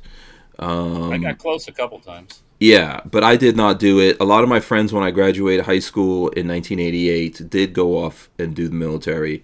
And I think that it's a good thing that you have these young folks who are willing to volunteer and go out there. But like my friends went off into Desert Storm and not everyone came back. There's a price to be paid for it. And I think we should keep a lot of the nonsense that we have out of it. We're going to take a quick break and come back. We'll stick on that when we get back. The Who Moved My Freedom podcast is made possible by our partners at 2A Commerce. Veteran-owned and with over 20 years experience, 2A Commerce is the leader in custom e-commerce and web application development in the shooting sports industry. Clients include major brands such as Guard Dog Body Armor, Sylvan Arms, AccuFire Technologies, The Tactical Games, Warrior Knife Company, and yours truly, Hank Strange. Visit 2A Commerce and support this show by supporting them. Once again, visit the number 2acommerce.com. Boom. Okay, we're back. So like I was saying, I think that, and I remember even in the late 80s when, like, everyone I went to, not everyone, I would say at least half the people I went to high school with went into Desert Storm in one fashion or another, Army, Navy, Air Force, or whatever. The identity politics was just starting to become a thing then. And back then, remember, we had a simpler solution, right? Don't ask, don't tell was the way to deal with that. And I don't think that was perfect, but I think it was probably the best way to go about things. Yes. But definitely in the last like 10, 15 years, it's gotten pretty nuts. Yeah,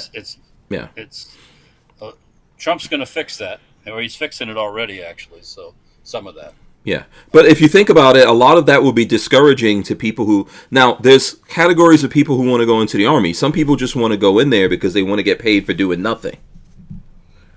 Right? Some people don't have anything else to do. Yeah.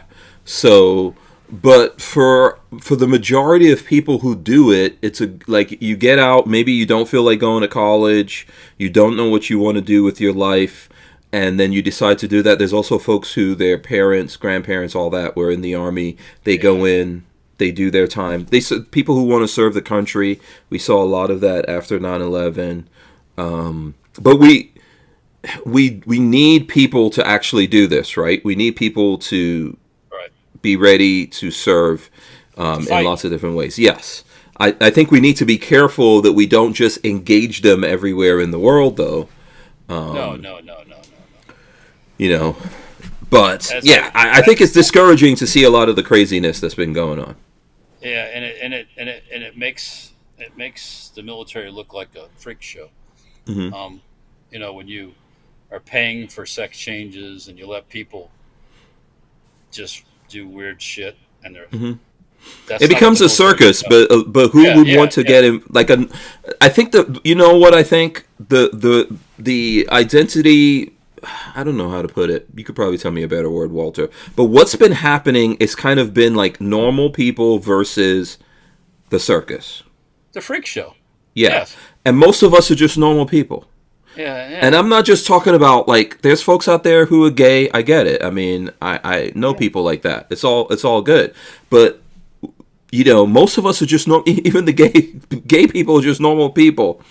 It's when you get batshit crazy, like you are going into the military so you can switch from one sex to another. Yeah. And like that's not really what that whole thing is about. Or you want to be accepted. Everyone should accept you. And that's not how it works. I don't have to accept you. I mean, well, if one person is entitled to their individuality, then every other person is entitled to their individuality. And most of us, our individuality does not want weird shit. And the military is not about what you want. The military is about the military. And the first thing you should be trained in the military is how to dispatch other people. Mm-hmm. That should be the number one chore. I don't care if you're an office person or whatever. You should still. I mean, ultimately, that's the reason why you're there. A lot of the folks who are going into the military did not want to kill anyone. No one wants to. I don't want to kill anyone. But if you're playing part in the armed services for a reason. Might. You know what? There's that option. What if you're behind the lines and all of a sudden the lines are right over the top of your office? Mm-hmm. You have to either die or fight or die, fight or flight, whatever. There's that whole thing. Marines are a Marine first. Yeah. I think you need to. It's part of what it entails that you're going to need to kill people and you're going to need to save people as well. Right. And because those two things go hand in hand, right? And I think a lot of people get in the military and I've never been in, but you see people that are come and they weren't even in combat. And people not even in combat, they come back and they're all like freaked out. And I'm like, really? You were, well, I don't get that part. I don't. I could see if you were in a situation where there was things going off, and like in a trench in the Ukraine, that's a pretty scary fucking place to be at. But working on trucks, behind in a shop somewhere. I think it really does depend on your experience. Obviously, we have a lot of friends who served. And there's like the ones who really were in positions like combat positions. Most of them don't even want to talk about it, but when they do talk about it, it's very horrible things they saw. However, even if you didn't serve in like an out front combat position, you're still going to see some horrible things that can mess you up. Outside of America is not like America. So what is normal in America? If you go to Afghanistan, there's horrible things like. Imagine let's say your speciality is like Lola's brother served and he started doing x-ray tech and MRIs and stuff like that. Let's say that's your speciality of what you do. But you're in a place and you're seeing what these people believe in doing to children. It's horrible. You're going to want to kill someone if you see that, right? Like what people in some of these cultures do to children. That kind of stuff is... Well, how do you see that and you don't want to take those guys out or so there are things you could come across that are horrible, or if you're an x-ray tech or you're doing a medical thing, you're gonna see people get hurt all blown up and stuff. He himself, her brother was involved in one of the suicide bombs where someone came into their mess hall and blew up a suicide bomb and he had to triage people and all that. So I mean granted, yes, that's like a frontline thing. Yeah, that does just. But I have a strong feeling that a lot of people that are in the military sometimes shouldn't be there. I feel like that's like anything else. Yeah, for sure. They're there because they have nothing else to do. Yeah, don't you think a lot of people that are cops shouldn't be there?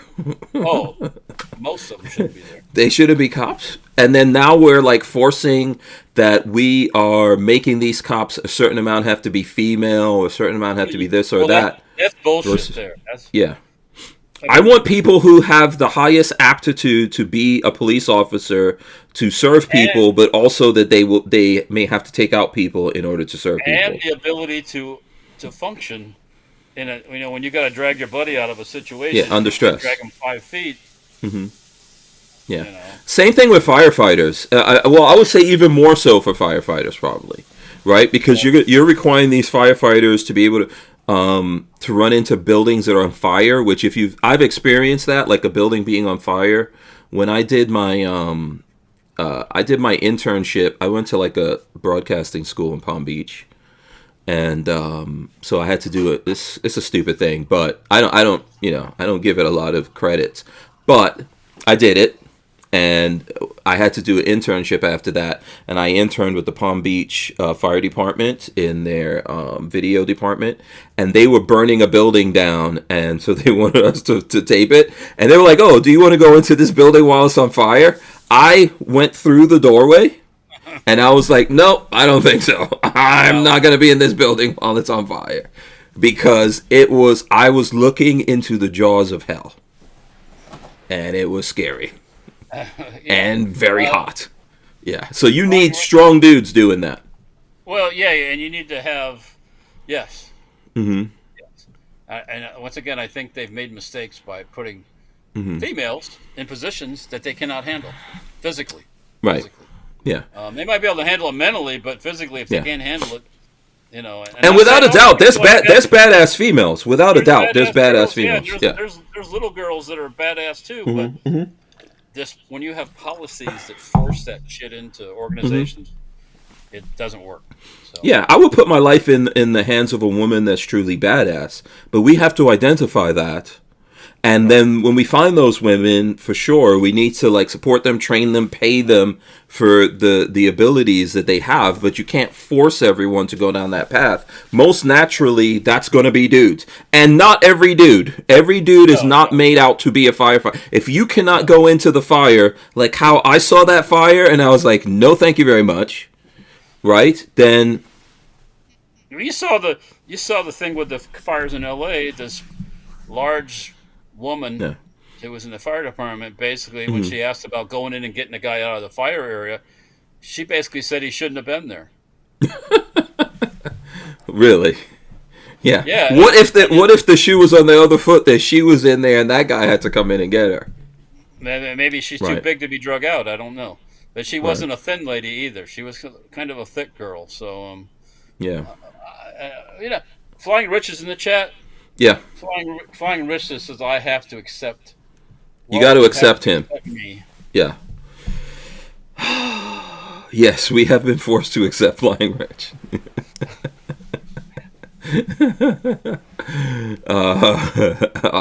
Yeah. But we're all crazy, so yeah, it's easy for us to. You shouldn't do this if you can't do it, by the way, and nothing in life should you do if you're not up for that. Yeah, and I don't think this is difficult, but not everyone's built to like get out in front of a camera and talk about shit, and then have to deal with people judging them or you said something. A long time ago when I started this, I talked to a gun writer, and he said he would love to do YouTube, but he was concerned with if he did YouTube and he said something wrong, then what? And I was like, dude, you live life, you're going to be right and you're going to be wrong.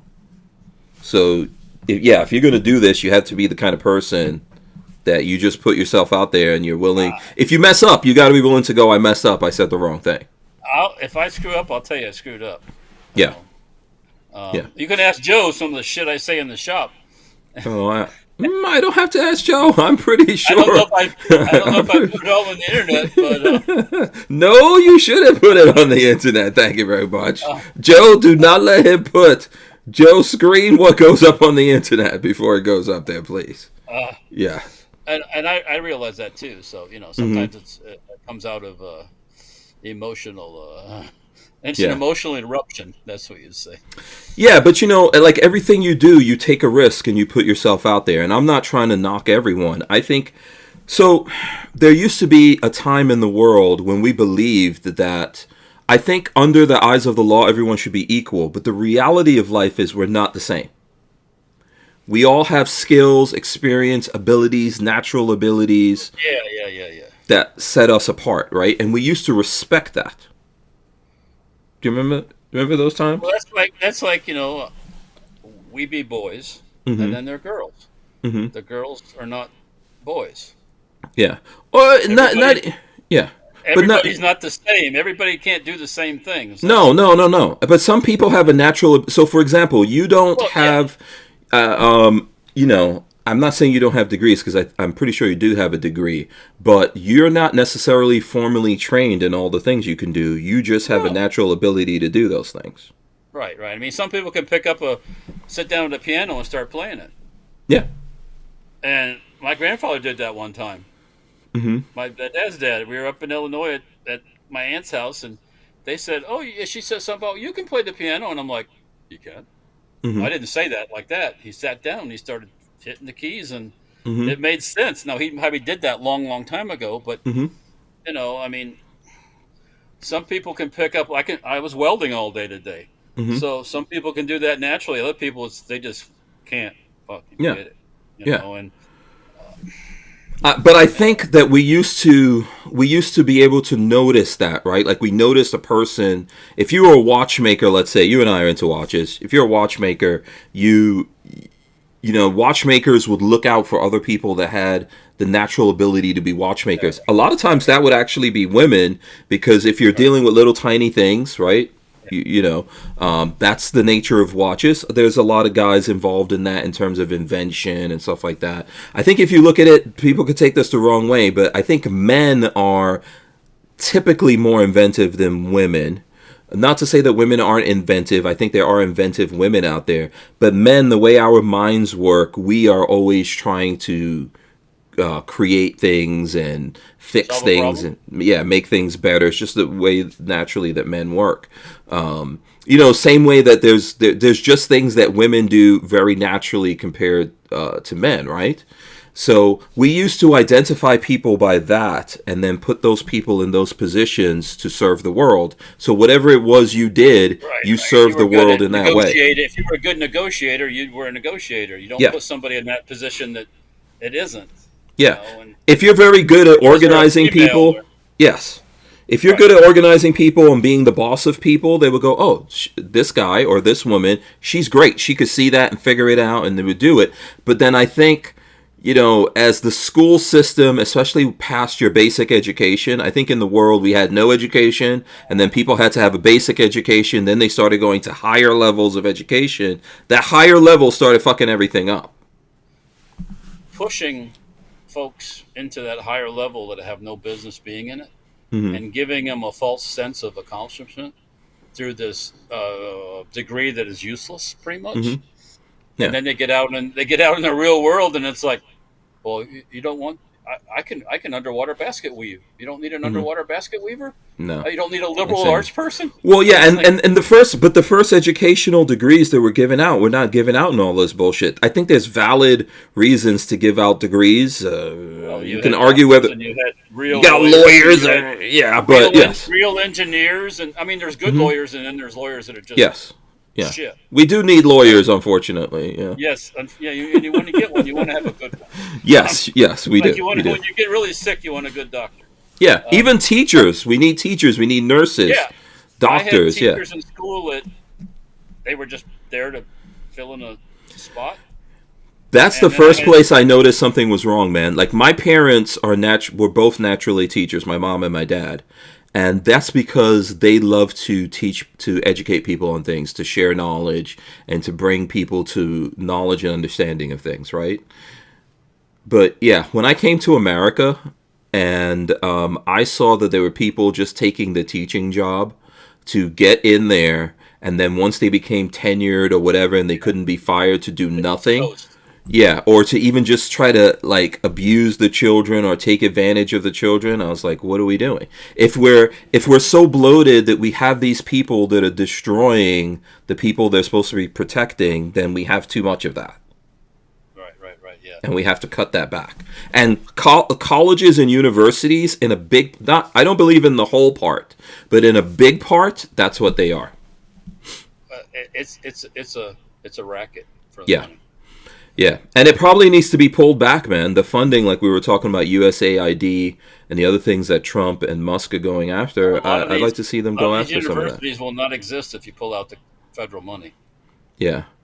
Night Train, this is up your alley because you were a Boy Scout leader. I have thoughts about that. Yeah, how about the Boy Scouts no longer being called Boy Scouts, Walt?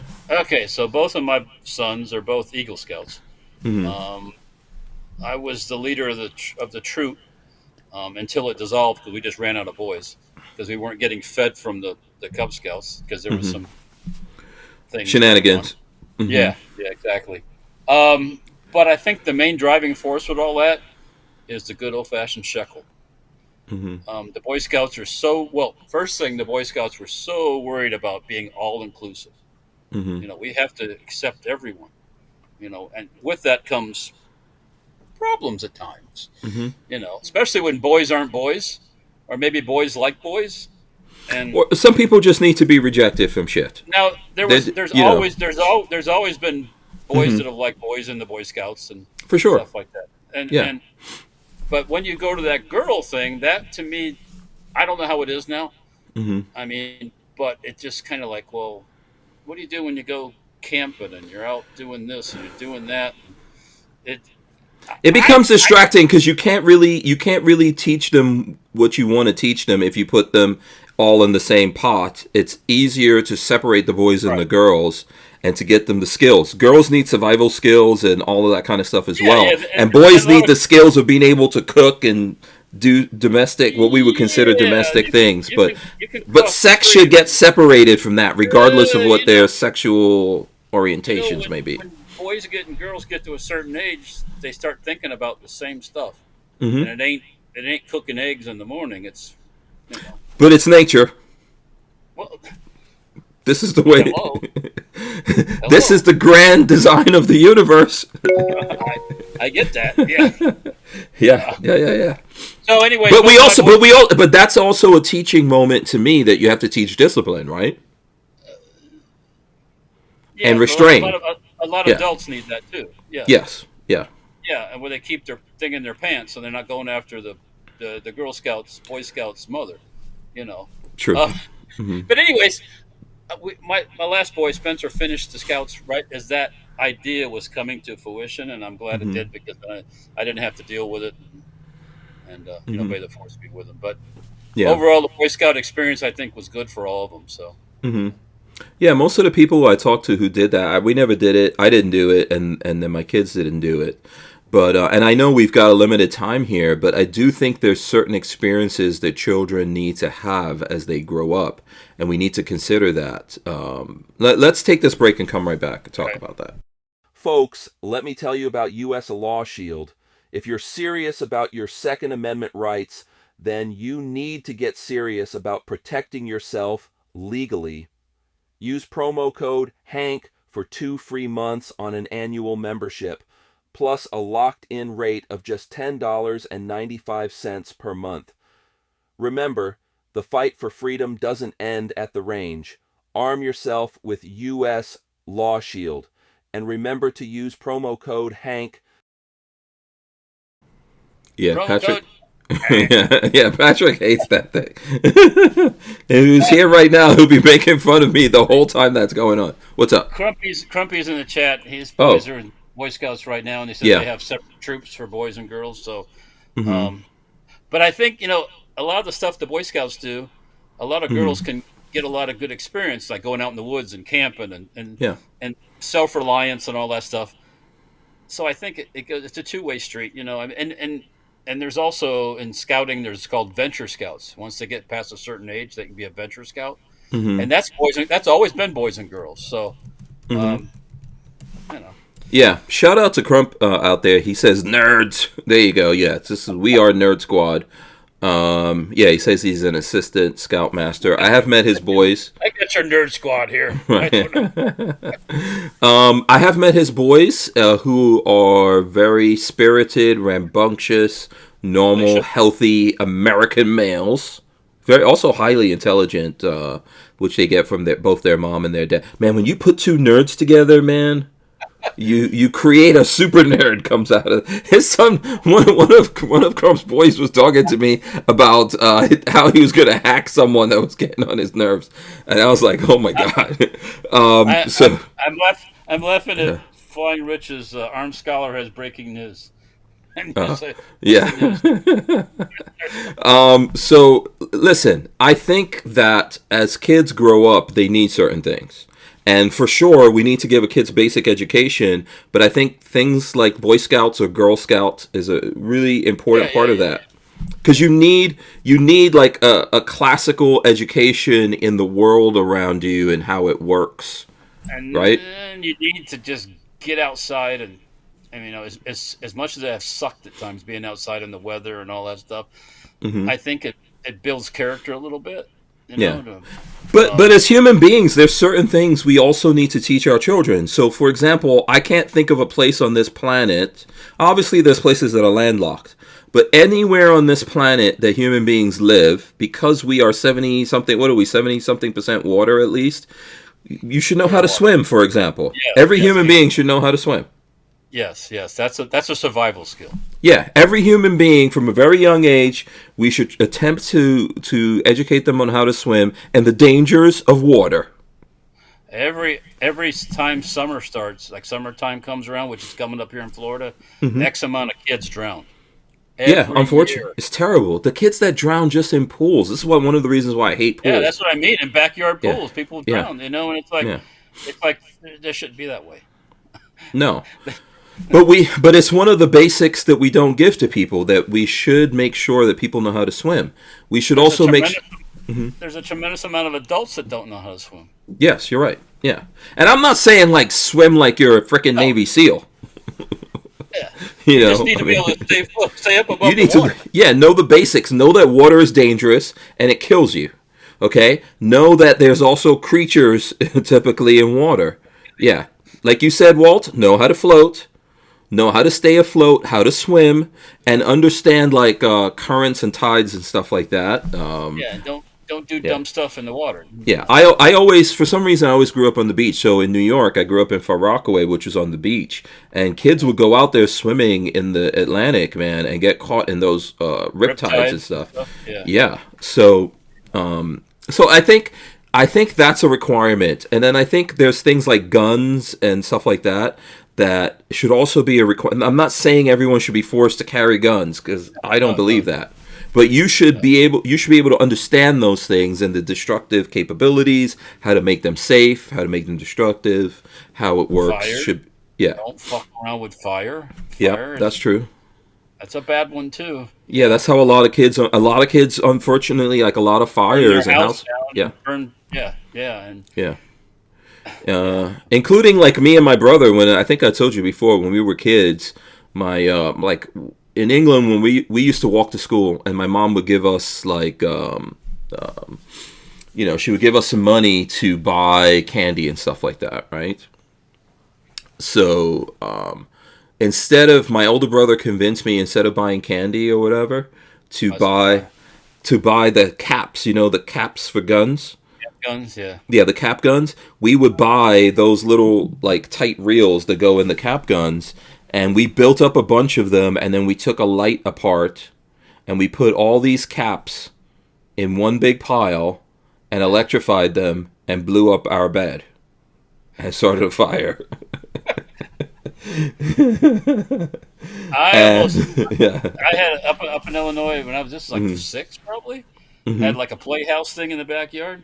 And I was messing with candles and matches, and next thing you know, it's on fire, and I got my ass kicked for that.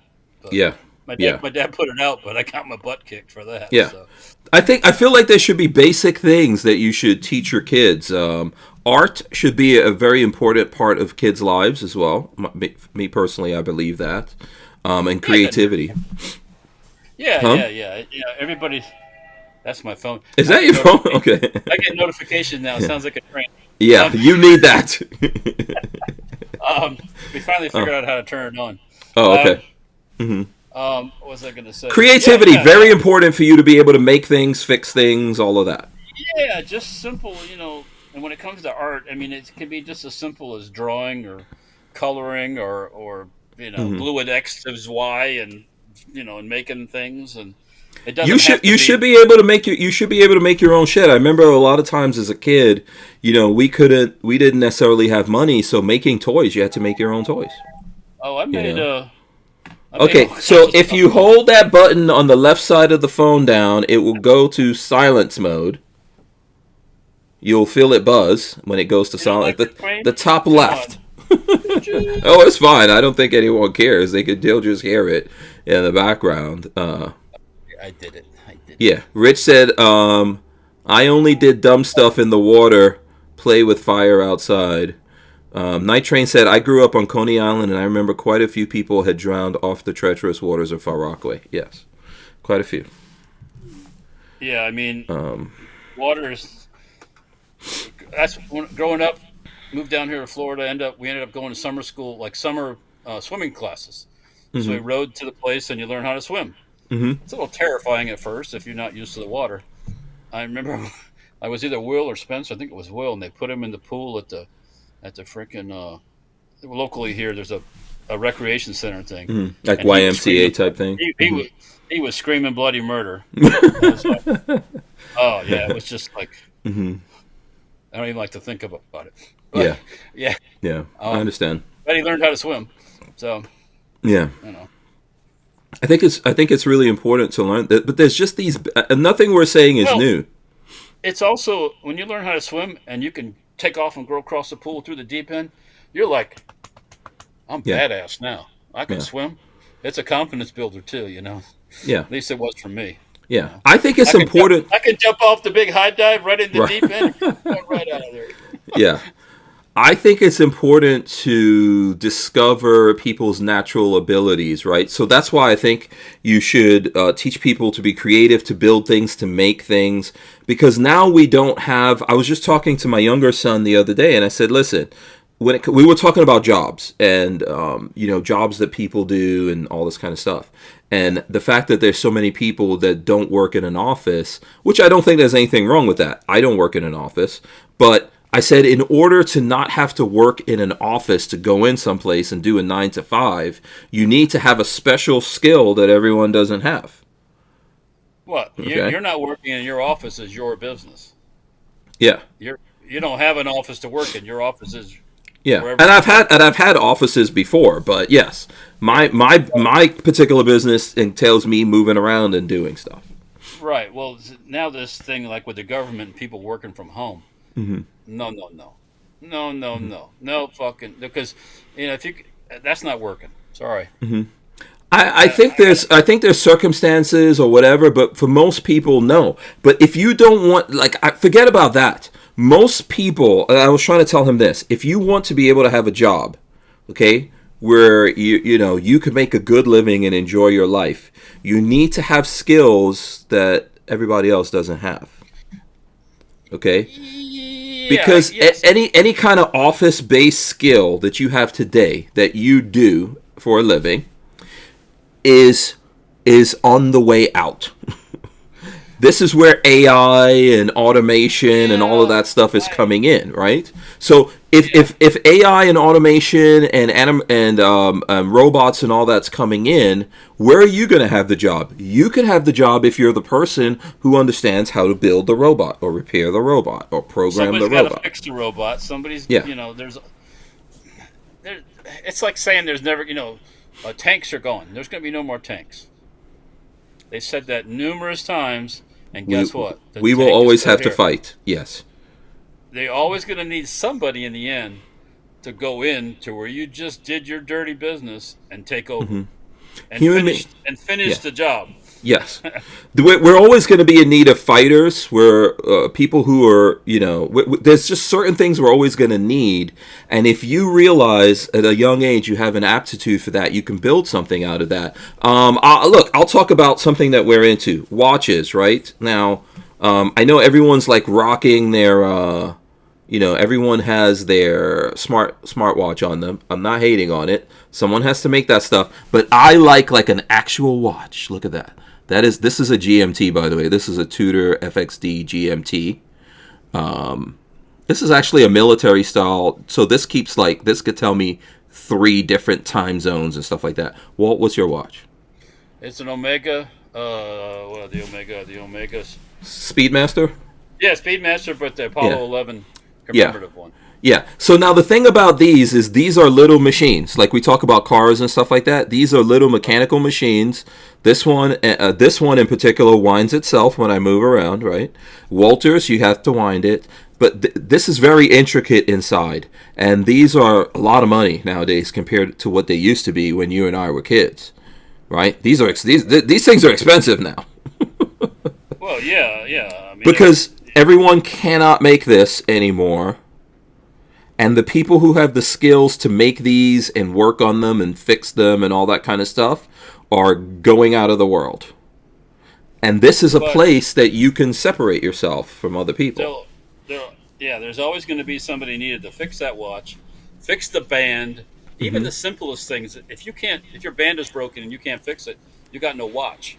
Yeah. So if you can fix things, or you can cut that brick and fix that hole and make that fireplace.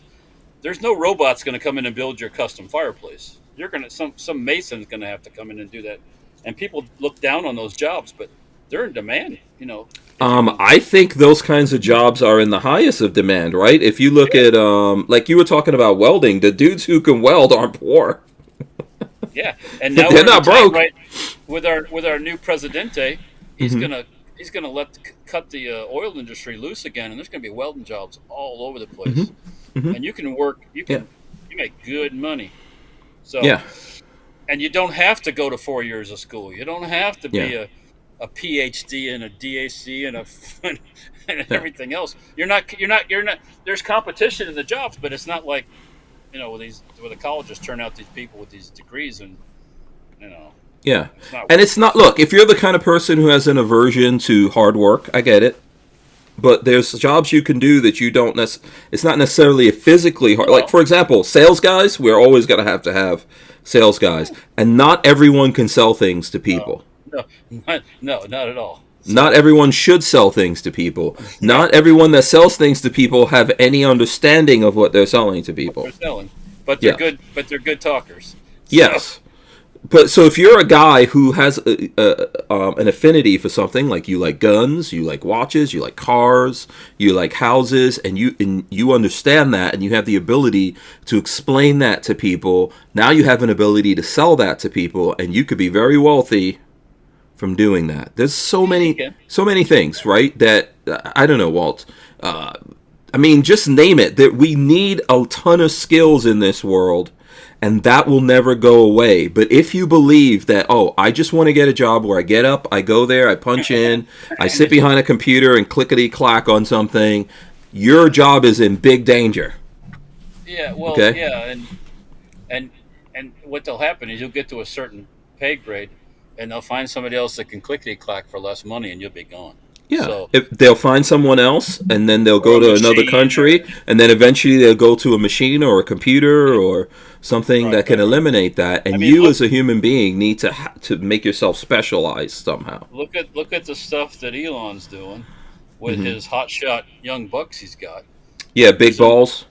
Using the AI programs. Yeah, and it finds this stuff faster than any human can find this stuff. I mean, because it searches just. Isn't that an indication of how fucked up the government is if we need AI supercomputers in order to go in and figure out the waste? Well, I'm cool. I like the kids, right, that they could do that and they have the ability to figure out how to sift through that data. But if anything is that complicated, the government should not be doing it. Simple. Well, and And for years and years and forever, you've been told, "Oh, we're working for the middle class, the middle class, blah blah blah." They're not working for anybody but their own back pocket. So, and anybody who is against this stuff is trying to hide something. Sorry. Yeah. Or they're just plain ignorant. And there's a lot of plain old ignorant people out there. Yeah. Night Train says big balls. Listen, even right there's skills that people, these guys have these skills and abilities to program.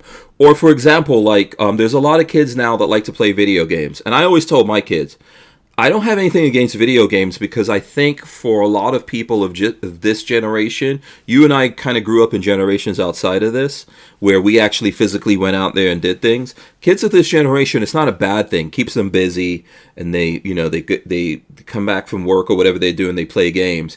They need to actually still go out. I like that. Right now, my kids are out hanging out with their friends doing stuff, but it's important. Yeah, but I always told my kids, okay, there's nothing wrong with liking video games and spending your money, but how come you don't think about making video games? Thank you. Because that's where, there's more money in the video game industry than in the movie industry? Well, there is. Yeah, because you don't have to go anywhere to do the... Well, it's very complicated to make video games nowadays, right? Because you got to write those stories, you got to program them, you need to film things, create stuff all around it, you need to test it. It's very, very complicated, but every video game is like $50. And then a lot of the video games have things you could buy in there. So you might spend $50 on that video game, but you're buying, guns or whatever in there. Somebody put their new rifle in that video game. Yeah, so there's more money in the video game industry than even in the movie industry. And I'm always telling my kids, why don't you find a way to make money with the stuff you like to look at? Yeah. So, or at least figure out how to code and work on the video games, or how to write the games. You're this big sports fan. You're you buy the T-shirts, you buy the hats, you buy all the junk. All you're doing is throwing your money. Mm-hmm. Are you getting anything from it? Why don't you figure out a way to make some money off of some of this sports stuff? Yeah. However, but not everyone's built for that. Not everyone. Like, most people are the audience. Most people are the consumer. My father was very creative when it came time to creating things, but he wasn't a no business sense at all. No, how are we going to flip this into money? How are we going to Yeah. And it's not easy sometimes, but if you get the right thing, it's not very hard. Yeah. So I think, listen, everyone's not cut out for it. So, for example, I always wanted to be on the stage instead of in the seat, right? And it's not that I want the attention. I think it's more, like I said, with my parents. My parents are teachers, and they kind of raised us like that. And I look at what we're doing right now as teaching. You and I are just talking, but there's folks out there who are teaching us stuff. We're teaching them stuff. We're sharing our experience. We're learning and sharing it. And I always enjoyed that. And so this is what I'm doing here is an exercise of that. But you're also a maker of things, right? So that's how you wind up. You're interested in making lots of things, not just guns. But you have ideas, and you know how to take an idea out of your brain and put it into reality and make something that someone else wants to buy. I see opportunities. That's like on the SHOT Show. To me, the SHOT Show is an idea farm. I can walk through a SHOT Show and see new guns, see new stuff, and go, "Wow, yeah, I can make something for that," or "Whoa, why didn't I think of that? Maybe I can make that better." But I've always been that way. I've always been trying to think of a new thing to make some money with, because frankly, if you don't have no money, you ain't got much in our world that we live in. You don't. Yeah. You struggle constantly. So currency is the currency of the realm. You got to pay for something. Yeah. Hate all the money. You hate the money. You say all this stuff about being, the rich folk and all this stuff. But when you have plenty of cash and you don't have to worry about paying your bills, you don't have to worry about where this is coming from. Life is way simpler. Trust me. No, I agree with you, and I think we used to live in a world where, So, for example, let's say you were the gunsmith, the gun manufacturer or whatever, right? We used to live in a world where you can build a gun, and then when you need the food to feed your family, you could go over to the butcher, and the butcher would go, "Hey, listen, In exchange for that gun, I'm going to give you meat for a year or something. Right? Yeah. We used to live in the barter system like that. Where you could do things like that. If you were the person who made the clothing, you can make clothing for people and exchange that for the things that you needed, etc. But for I don't know how many thousands of years now, we've had a money system, a currency system. Well, it's just what it is. If it wasn't money, you were like you're saying, you were trading some eggs for some cloth, or trading a side of beef for a keg of gunpowder or whatever. Yeah. I remember my mom used to make alcohol and trade that with, she would trade that with people, especially like we lived in a place where you're not supposed to have alcohol because we lived in the northern Muslim part of Nigeria. But she knew how to make it. Which you already know, probably they drink just as much as everybody else. Oh, hell yes. They just don't do it in public as much. Yes, and alcohol exists. Like there was beer and stuff like that you can get there, but like my mother would make wine out of rice and all. Like you can make wine out of anything. But yeah, and so people will go, oh, we'll give you this, we'll do this for that or whatever. Yeah, but we're not living in that world anymore. I think now. Not so much, no. Yeah, now it's a system of money, and you have to figure out a way to make money. And in order to do that, I don't believe you should specialize in everything. So you should only have this skill. Like I'm a YouTuber because I have the skills to. I understand cameras and audio and the internet, etc. So should that be the only thing I know? I don't believe that. I'm trying to learn from Walter how to fix things and make things and how to, the whole gun thing is because I believe that human beings should be able to defend themselves and, you need to be a well-rounded person, but you need to have a skill that everyone doesn't have. And I hope like what we're saying makes, if you're a young person out there thinking about this, there are things that you're into that not everyone is into, and you have an ability to do that, and you should figure out a way to turn that into making a living. Or if you're into something and look at that you're into, and is every avenue of that been plucked? Explored? Yeah. Yeah. Well, yeah. Is somebody missing something? And a lot of times you'll find there's things that people aren't taking advantage of or doing, and you can do that. Yeah. You know what really brought that home to me when we were hanging out at SHOT Show? When we were hanging, so Peggy, I don't know, you probably are into patches, but Peggy's super into it. And we were hanging out with all the patch nerds, and just me looking at SHOT Show to see how that trade of patches goes. Man, that's crazy. Oh, yeah, and there's people like Chris that works for me. He makes patches and sells them. Yeah. And he started with nothing to do that. He just, and it doesn't take much to get into it, a couple $100, and you've made a group of patches that you turn around and make 3, 4, 5, 600% profit on when you sell them. Yep. Yeah, absolutely. If you keep putting it into that, and come up with new stuff. Yeah. Figuring out what kind of patches people really like and why they like those patches. And with the AI stuff now, you can just like the logo you come up with. I mean, boom! If you took that skeleton with the hair and the whole 9 yards, that could be a patch. Boom, just like that. So yeah. I wish I had the time to do it, man, or I had someone, working on that stuff, which may happen at some point. But yes, I wholeheartedly agree. Lola has this question before we wrap up.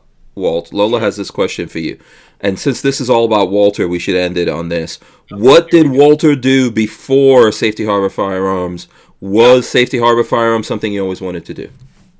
You have enough time for this? Go for it. We got as much time as we want. Okay, let's go back in time.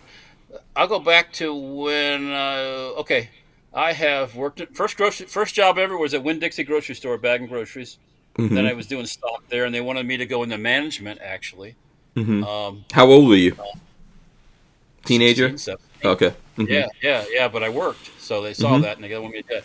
I had another friend that worked at Publix, and he went into management and all that stuff, but that wasn't my goal in life to be a grocery store manager, per se. Though everybody's got to eat groceries, so it's. Yep. I've made trophies. Worked at a trophy shop, Brown's Trophies, over in Tampa. I've worked in the shipyard for a while, working with my dad and working on ship stuff. Drafting. I did drafting. I went to drafting school. Did that for Hillsborough County. Yeah, so that's your formal education. You have a drafting. You have like a associates or something. Associate's degree in architectural design, actually. Oh, okay, cool. And I did architectural drafting for maybe a month, maybe. Mm-hmm. But you can figure out stuff in your head real. Like I've seen you draw things, but you can figure out shit in your head real fast. I'm building it in here versus, and then I'll maybe write something down. But I can see it before I do it. A lot of people can't do that. I met Peggy working at General Dynamics doing drafting, and she got hired as a drafts person, and that's history. Clearwater Gas, worked for Clearwater Gas. I did cable mapping cable TV systems where you walk all day with a wheel and measure between the poles. And all that stuff. Okay. What else? Okay, when I was I worked for another gun manufacturer. They'll go nameless. Right. Voldemort. Voldemort Firearms Manufacturing Services. And then I saw the opportunity with the upper, the 50 caliber upper came about, and I was still doing that, and I said, "Fuck it, nobody else is doing it. I'm doing it." But I'm assuming when you were there, you were like before you went on your own and got your own shop and everything, you were building or designing and building stuff. In '99, I started Sten Parts. I saw a friend came over with some side plates and stuff like that, and I said, "How much you get for this stuff?" He told me, and I was like, "Really? Oh fuck! I get those laser cut for $10 a piece and sell them for $100. Boom, bingo." So I started doing that in '99, and then I had Peggy stop her working basically as a secretary to come home and do that and take care of. Actually, Spencer was born in '99 too, so. Take care of Spence, make some money, make a lot of money, make as much money in one day as she made all week, or more than that. And then, because Peggy was like trying to, she still does it, manages like the administrative side of the business. Yeah. And then I started Safety Over Firearms officially in 2003 with the uppers, and then the rest is kind of history. So, and I had other jobs in between, different things, but it used to be my friends would, "Hey, what are you doing now, Walt? What are you doing now?" It's like I'm doing the same thing I did 10 years ago. What would you do other than what you're doing right now, making gun stuff? I'll make this the last thing before we wrap up. If you could do whatever you wanted to do now as the next thing, what would you do? I like making mini bike stuff. Yeah. There's a lot of opportunity there. I like defense stuff. I like stuff like I'm thinking about drone stuff and stuff like that. So okay. I'm thinking about some stuff to shoot down drones. Okay. That's going to require some. I think there's big opportunities there right now. Oh yeah. Just a little bit. Yep. But yeah, it's stuff like that. And it's just I'm always trying to think of something. New to make. I saw a congressman talking about the drone situations in airports, and then he showed this. I don't know if it was a prototype or an actual drone downing device. It looked like a big polymer gun kind of a thing. And he was like, "Yeah, this costs $50,000, and we could put one of these in every airport." I was like, "What? 50 G's? Oh my gosh! Someone should start selling those for 25 G's." Yeah. Airports are tough. You just can't start shooting guns at the airport either. So. Yeah, I don't think it looked like a gun, but it looked like it was probably more of a launcher. No, actually, what it was a radar jamming device. Yeah, it looked like a gun, but it was a radar jamming device. Yeah. Yeah, there's that kind of stuff, and then there's laser-based stuff that they're doing too. Yeah. I was thinking more of the old-fashioned, like for the when you're on like the launching. Yeah. Yeah, I agree with you. Okay, very cool. All right, so listen, I want to thank everyone for hanging out with us. Hopefully you all got to know Walther Keller a little bit better. I think so. I think I probably asked Walther some things I did not know the answer to. Wet work at DARPA. Yeah, there you go. And so I do want to remind everyone to go check out what you said tomorrow at 10, DLD After Dark. That's what it seems like. Yeah, I've seen some other. Yeah, because Crump. Yeah, stay tuned to Dark, Flying Rich, Crump, and those guys, and they'll let you know exactly. And you'll see Walther over there as well. Walther, for the people who want to find out more, more info about Safety Harbor Firearms or STEM parts. And I always encourage folks, you can Google the phone number, call these guys during business hours. Best way to get your questions answered, so Monday to Friday, 9 to 5 kind of a thing, call over there, and that's the best way. But Walt, how can the people communicate with you and support you, etc.? Well, Safety Harbor Firearms on Facebook, Instagram, and YouTube, Player a little bit, and Rumble too. Mm-hmm. And then there's, and you can also call on the phone. Like I said, the phone number is on the website, and you Google it, we pop right up. Mm-hmm. I've been doing it for 20 plus years, it'll come up. Yeah. The dirt foot racing thing with the mini bikes and stuff, also YouTube, Instagram, Facebook, a little bit on Rumble, maybe a little bit on Player too. I'm not sure, but we may all be switching over to Rumble here at some point. We'll see what's going to happen. And then there's denparts.com, and you can go to the website there. You can call us on the phone. Like I said, I've been doing that since '99, so it pops right up when you do a Google search. So. Yes. Yeah, look for the phone number. That's the best thing I could say to anyone out there, and then call them during business hours. If you get the answering machine, don't get too bent out of shape. Sometimes that happens, but once we do answer the phone, even if you'll get an answer one way or another. And if a female picks the phone up, that doesn't mean she can't answer your question. Trust me. Yeah. So these guys are a mom and pop type business, so that it's not like a whole complicated system or anything over there. So I'm just trying to remind everyone of that. You're going to need to exercise a little bit of patience in order to communicating with them, but it'll be worth it once you get through. So and Babyface is not here, but you check out Babyface P on all social medias and Chrome Vandium Arms. That's the name of it. And we'll see you guys. I'm looking forward to getting a look at the show these guys are all going to do with their builds. So you guys will see that soon. Yes, big thanks to everyone. We are out of here. I am going to start pushing the buttons right now. See ya. Let's go. Let's hit the buttons. Running away from ice.